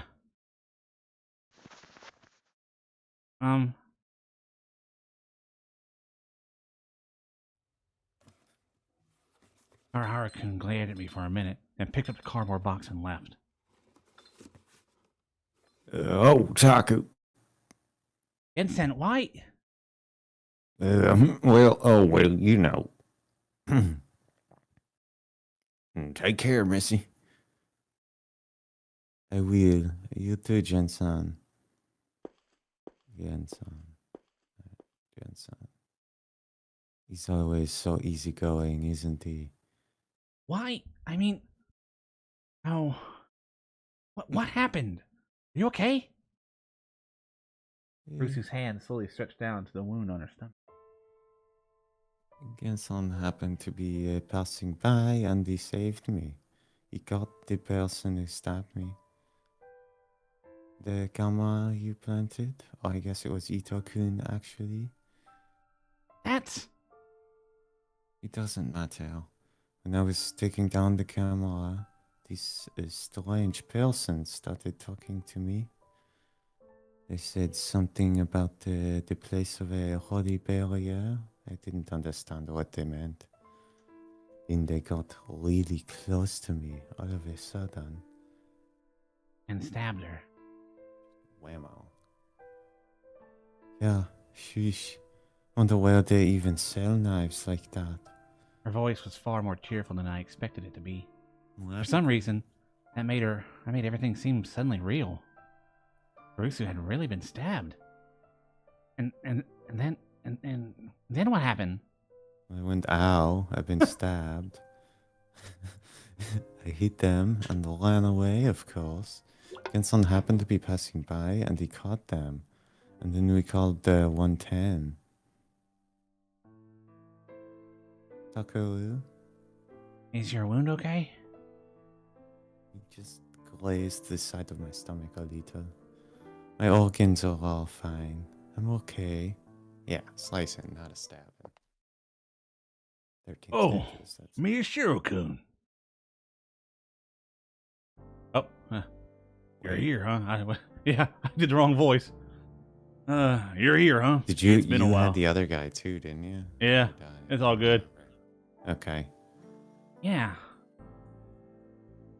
Where are Genchan and young Karahara? I had them leave. And that gift? I gave it to him. I had the Kiwahara-kun carry it. I see. Dad's head as he scratched his head. It really had been a while since I'd last seen Dad's face. Not since I left the dorm. Takuma-san, I'll be on my way. Oh, that's right. I'm sorry for the trouble No caused. What, by getting stabbed? No worries. Caruso-kun has always been a big help to us. Bye, Caruso-kun. Take care. Thank you. I'm sorry for the trouble. Oh, right. If you're here too, Miyashiro-kun, this is good timing. The teacher turned around and scratched his head the same way Dad did. This is a little hard to tell you, and it's, well, it's not entirely your fault, but the newspaper club is probably going to have to be shut down. I gave a weak nod. It didn't seem like there was anything I could do about it. They reamed me good, let me tell ya. Turns out, letting kids run around, meddling in murder scenes, frowned upon. Well, you know, just think of it as a good lesson. Oh, maybe that's rude. In other words... Mr. Wakui. Right. Thank you.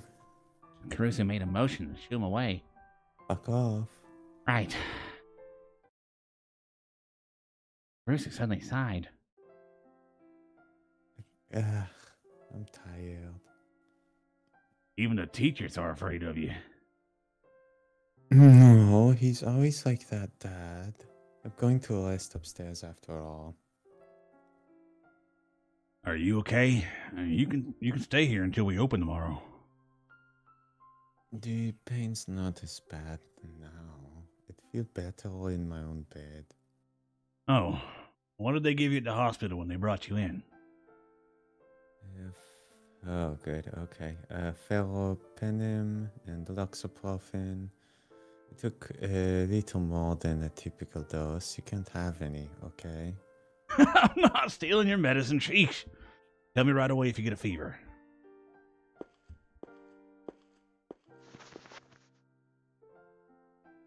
Whew.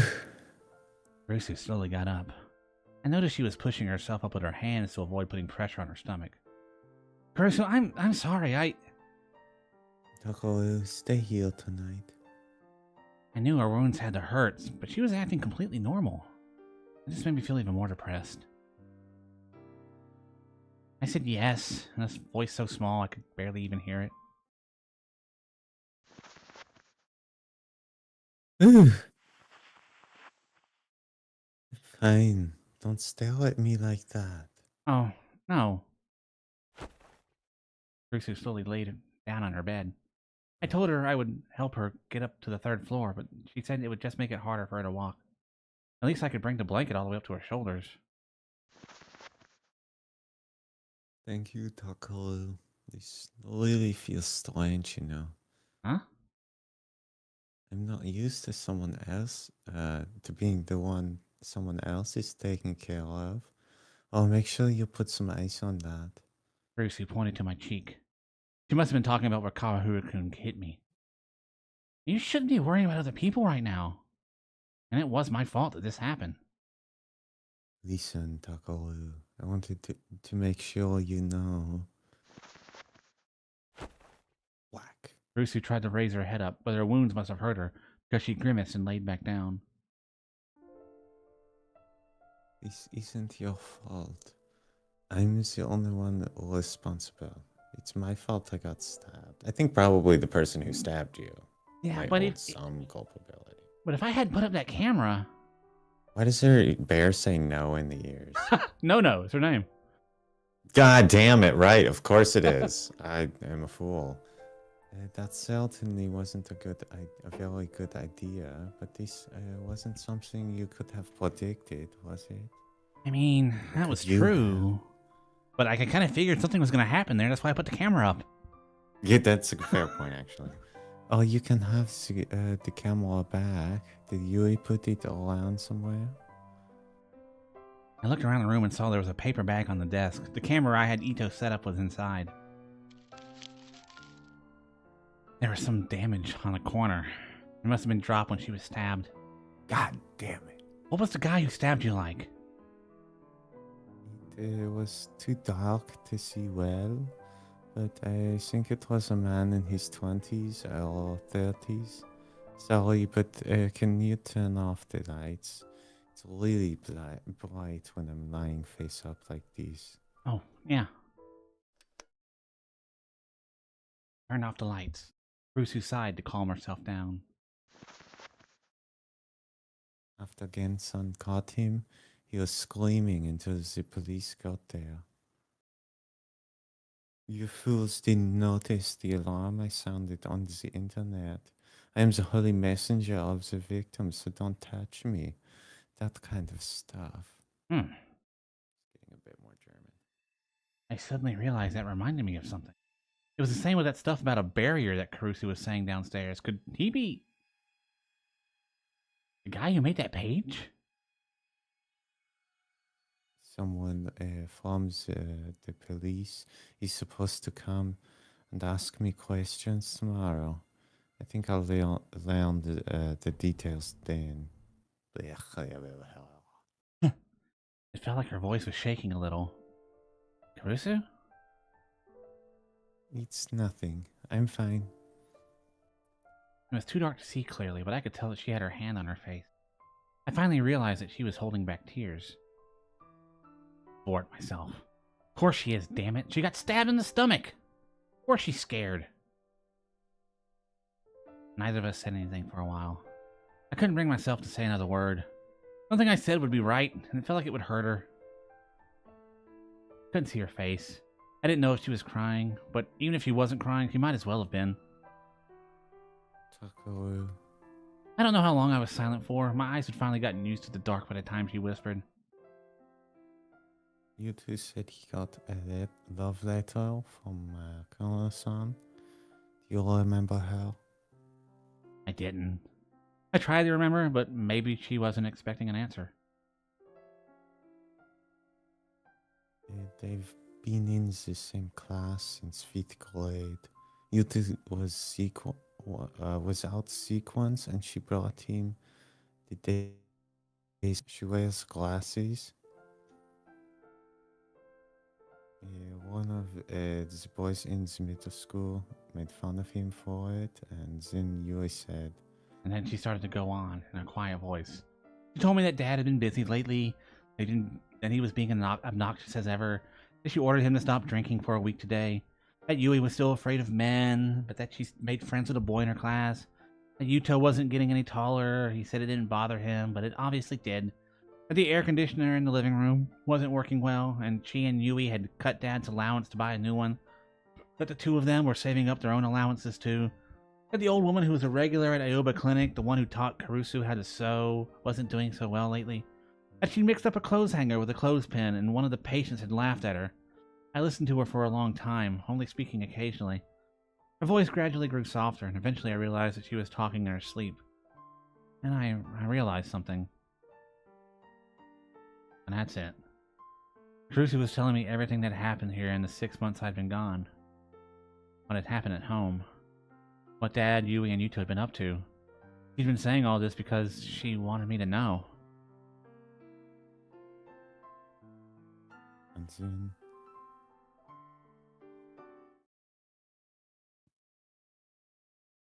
As I waited for her to finish her sentence, I could hear her soft breathing. She'd fallen asleep. I slowly stood up, careful not to make a sound. I adjusted the blankets over her once more and went to leave. if you're still thinking about chasing that case, Talking her. I heard the rest as I left the room, and I understood what she was saying all too well. I'll fucking kill you. My room hadn't changed at all since I'd left half a year ago. Still had the same old bookshelves, same old desk, same old bed. Everything was just as I remembered it. Honestly amazing how little has changed. I figured it would either have turned into a storage room or been covered in dust. Oh right, my phone is... I checked my pockets for my phone only to realize that I dropped it at the hospital. And that those two weird people had picked it up. Couldn't do it. I tried to remember what happened at the hospital, but instead I found myself thinking about the girl in the next room. My body was tired. My brain was telling me I needed to think about everything that happened tonight, but I felt too exhausted. So I took out the scrapbook from its usual spot on the shelf.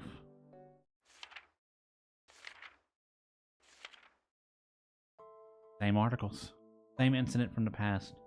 I'd seen them so many times I was tired of reading about them. The newspaper article was from around 6 years ago during the Shibuya earthquake.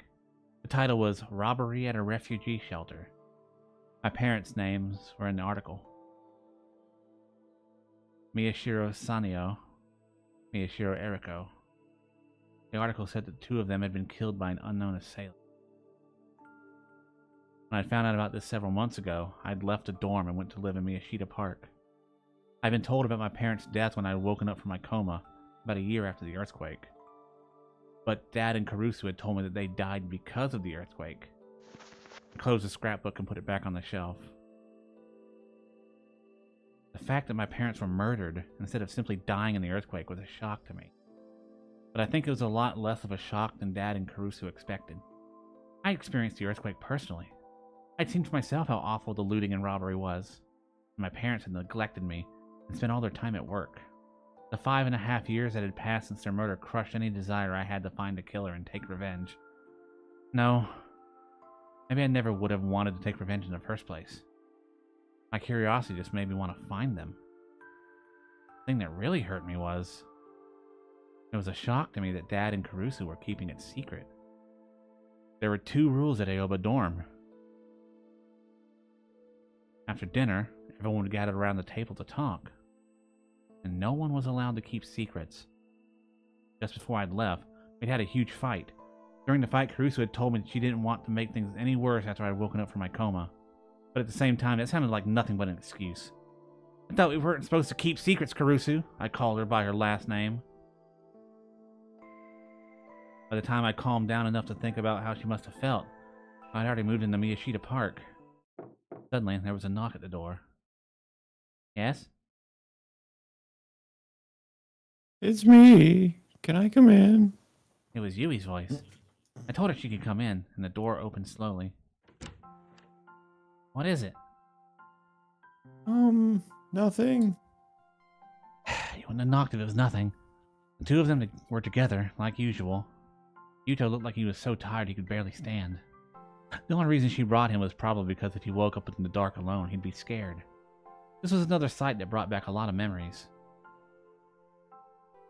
It's been a while, big bro. Yeah. You know, you shouldn't be up this late, right? I didn't know how late it was, exactly, but it was probably long past 3 a.m.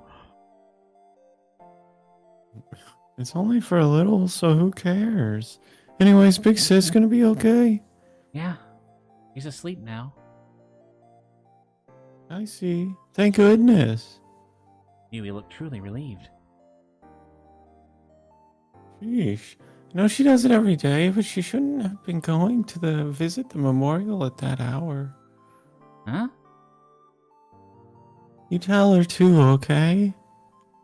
Kurusu was visiting the memorial? Huh? Yeah, that's what she said when she got back. My heart skipped a beat. What was Kurusu doing? How much could she... Hey, big bro! Yuto suddenly opened his eyes. What's wrong? Nothing. And he put his head against Yui's shoulder and stopped moving. Yui sighed and held Yuto up so he didn't fall over. Big bro, I don't know what happened, but I'm back already, okay?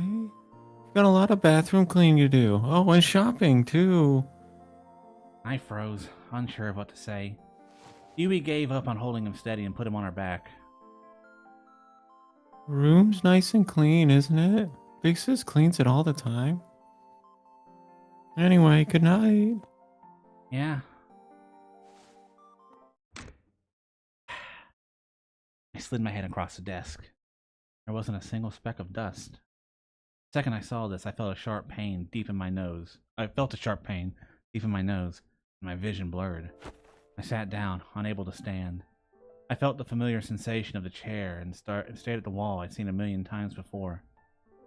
Damn it! Why? When I'd left here, the biggest thing I felt wasn't rage at being betrayed by Dad and Kurusu. It was that I was different than everyone else. After I'd gotten so sick of the wrong-siders in elementary school that I'd just stopped going altogether, and after my parents had neglected me, this was the one place in my life that had been different. Kurusu, Yui, and Yuto... skipping school in elementary, man. Yeah. Kurusu, Yui, and Hardcore. Yuto had all lost their parents in the earthquake, just like me. This was a family, made of people who'd all gone through the same thing. But I was different. I wasn't just a victim. I was a victim whose parents had been murdered. I was the one person who was different. I was special. I wasn't like everyone else. Damn it. Sister, we're not actually family though, are we? Then the tears started to flow. In my head, I apologized to Kurusu again and again as I sat there, unable to get up from my chair. At approximately 5 p.m. on October 6th, near Shoto First Avenue, Shibuya, a girl walking home from school was asked by a suspicious man, "Do you know where I can get some chanko?" Chanko was a favorite dish of sumo wrestlers. The man asking her was around 30 years old, 170 centimeters tall, heavy set with black hair, whose face looked very similar to the face of the sumo stickers. Always stay on well-lit, heavy traveled roads. Carry a personal alarm with you. By the Shibuya police. I LOL. Give the poor guy a break. Is it wrong for a fat guy to want some choco? It's a jungle out there these days. People like us can't do anything without getting the cops called. Whose face looked very similar to the face of the sumo stickers. Are they sure it wasn't an actual sumo wrestler? Why? What's he got to do with sumo stickers? So now you're a suspicious person just for asking directions? What the hell? I'm gonna be honest. Talking to a schoolgirl is no-no. Talking to a schoolboy would also be a no-no. The only safe option would be to go find a real sumo wrestler and ask him. Actually, I think I saw this guy a week ago. He was running down Tamagawa Dori really sweaty. He kept mumbling, "Choco, choco, choco." He really did like the sumo sticker guy. Maybe he was the model for them. What's a sumo sticker? Someone tell me. Someone tell me if you ever actually got his chunk. The real one. I would piss myself if a guy like that talked to me. A guy who looks just like the sumo stickers? Say who? Says who, lol. The news said they found a sumo sticker at the scene of the Love Hotel killing last month. Maybe this guy was a murderer, like maybe he places a sticker each time he commits a murder. Japan is such a peaceful place. Get thee to a sumo ring! And in other words, he's been looking for his Jonko for a whole week. Let's hope when they arrest him, they give him some Jonko instead of Sudan. Anyway, I feel like some Jonko now. Like I said, this game, it fucking nails the Reddit talk. It's got it down pat. Yeah. Slowly but surely, the rumors about the sumo sticker started to spread. Rumors brought with them speculation, and thus delusions as well. We didn't realize that once the gears started to turn, no one could stop them.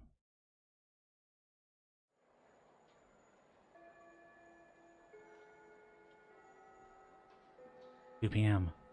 As the whole school got excited for the start of the culture festival in 2 days, our club room was as quiet as a tomb. The only sound was Sarika's occasional fiddling with her cell phone strap. But that would quickly stop. The only silence would remain. Kazuki had even stopped playing Elder Scrolls. Everyone had looked miserable when they heard about Kurusu. I'm sorry. I'm sorry, I'm here. Teacher came in with his usual dopey grin. The conference ran long. I wish they'd think about what it's like for me to have to listen to them, you know? Jeez.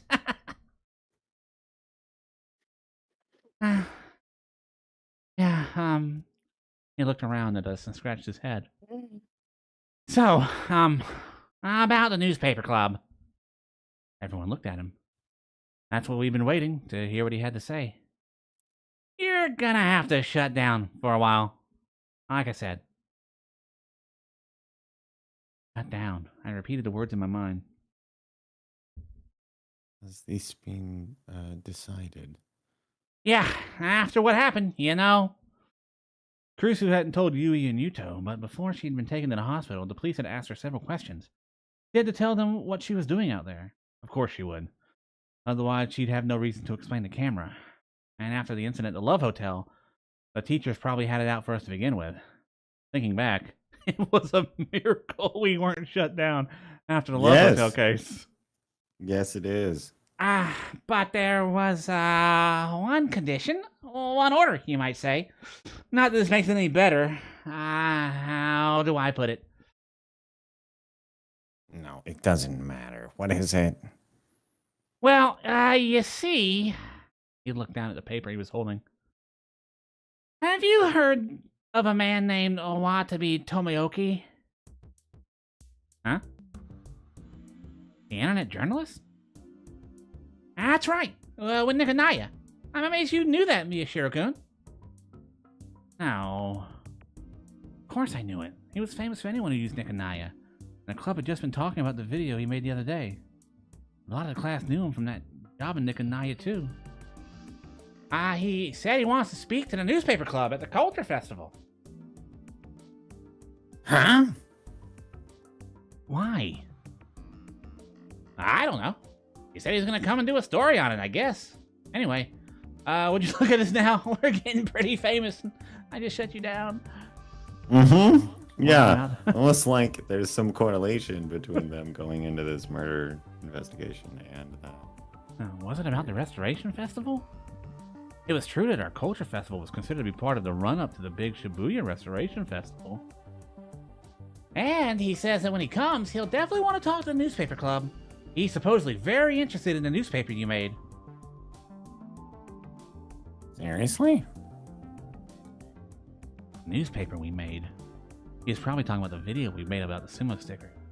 The one that had gotten all those views because Watabi had come out of the same article at almost the same time. I had no idea. He was supposedly famous these days. So the school couldn't really turn him down, you see. You'll have to shut down, but they'll still want you to do that interview. It's just for show. Is that okay? I don't really know what to say. It was all so sudden that I was having a hard time processing it. And wait. Hey, that's an order from the school, right? He nodded. And we didn't really have the right to refuse, did we? All right. good.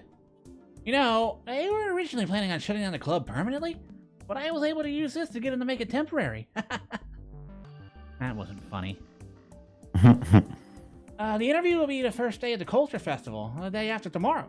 I'll let you know the details tomorrow. Oh, and I have a message from Carissa-kun. Huh? Since you've been shut down, you won't be able to record any more of the Culture Festival. So instead, he wants you to help the student council, since she can't right now. Oh yeah, Nontron's the president, isn't she?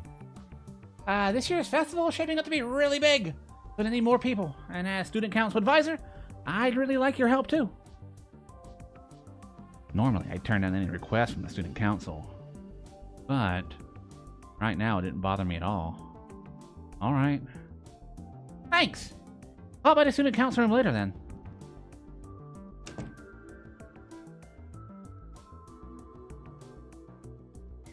So, we're really gonna talk to Watabe? That was a pretty big deal, yeah.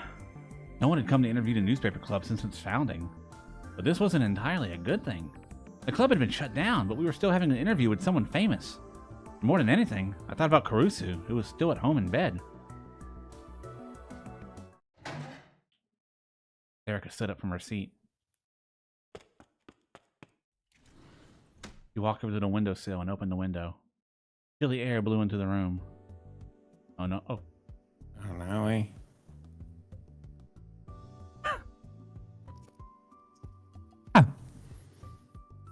She suddenly leaned out the window and screamed.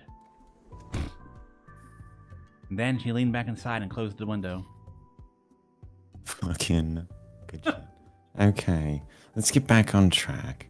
Taku, Shinchan, Hana-chan, come on Taku, you're in charge. Huh? You know what Non-chan asked us to do, right? So let's do what we can. Erica looked right at me as she spoke. Ito and Kazuki turned towards me as well. Taku. Fine. Fine. I slapped myself on the cheeks to help me focus. The place where Kawahura-kun hit me still stung. Okay, first, Ito, can you go to the student council room and see what they want us to do? Me? What about you? I probably shouldn't go. I pointed to my cheek. Ito nodded. Kawahura-kun was the vice president of student council. Oh, I'll go too. Okay, then Kazuki... Nope. She was going back to play Elder Scrolls, huh? Solid. Once we know what to do, help us, okay? She nodded, just a little. Best character in the game. Mm-hmm. What about you? I'll get ready for the interview with Watabe. He probably wants to talk about the sumo stickers. Yeah, I wonder why now, though. That was a good question, yeah. Why would a reporter come meet with the people who'd ended up starting a flame war over one of his articles? He definitely wasn't coming to apologize. Shin-chan, let's go. Oh, yeah.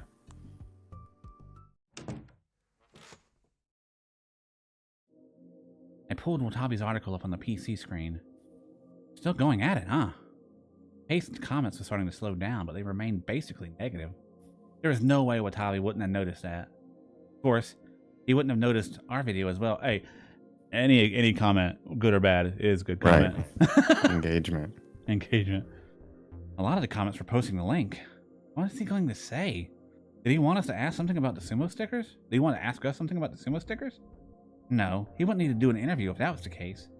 In any event, he'd uploaded a close-up photo of the sumo sticker at Revolving Dead, which we hadn't been able to incorporate into our video even though we'd been at the scene. We had to go back to the Love Hotel and upload a photo we'd taken from the street. To be honest, our article was basically the same as his, but his photos were a lot they better. were different photos. I couldn't imagine there was anything he wanted to ask us. Could it be about the hospital? That was impossible. No one but me and Sarika knew about that. No, there was no point in thinking about it. I need to get ready for the interview and then do what Caruso asked me. Huh? Huh? Hmm. Something bothered me, so I went over to the board. Sumo sticker from the resolving dead case is...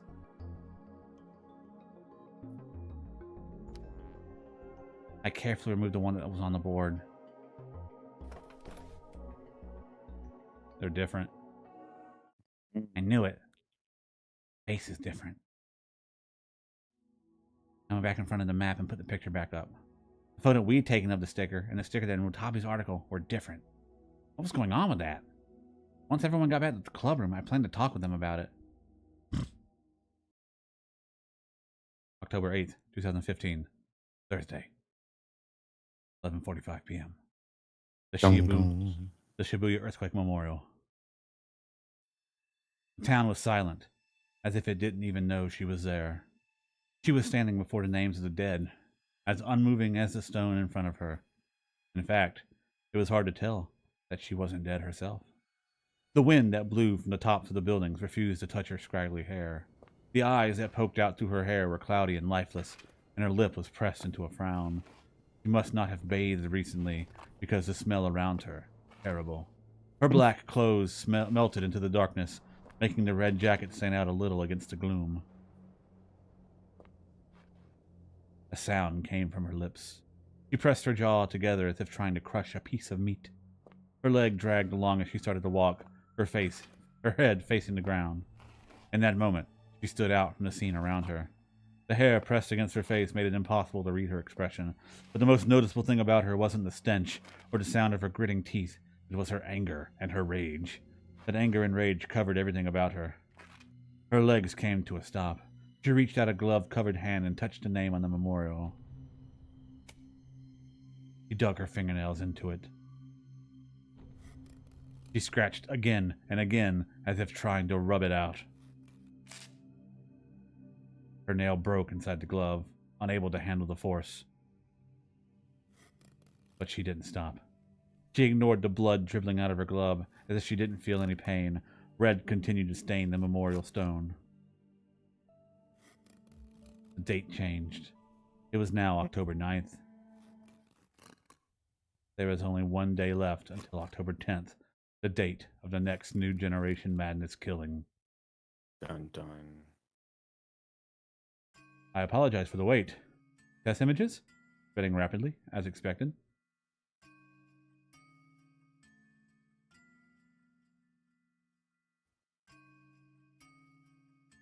Maintain things as they are. Yes. And the target? We'll make contact with a reporter named Watabi tomorrow. Interesting. Kill him. Watabe.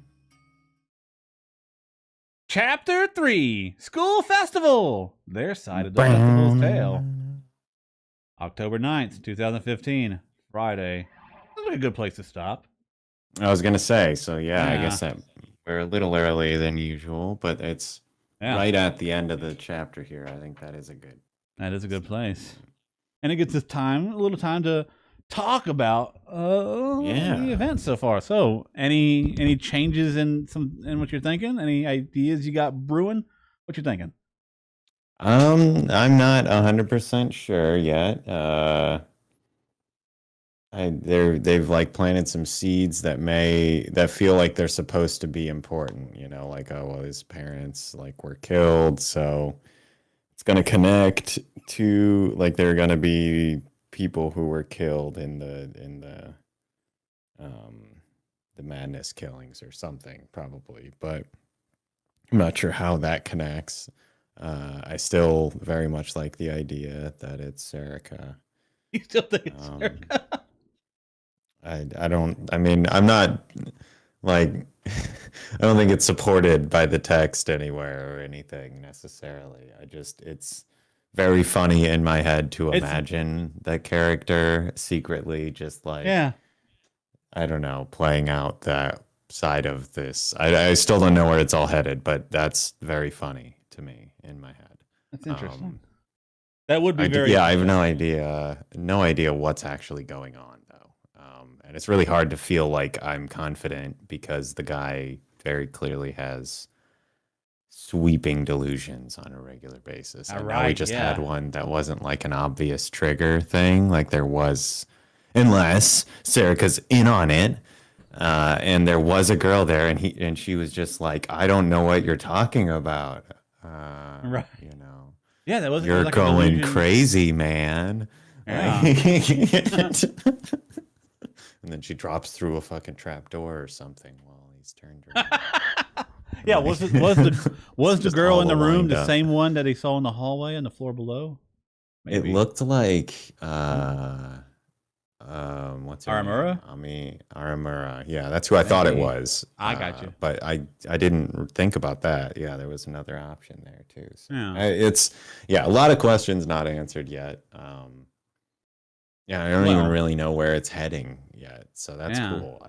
That's kind of like a success in some ways. So Well, I do believe we're gonna the chapter 3 is gonna have some revelations in it. okay. So we can look forward to that.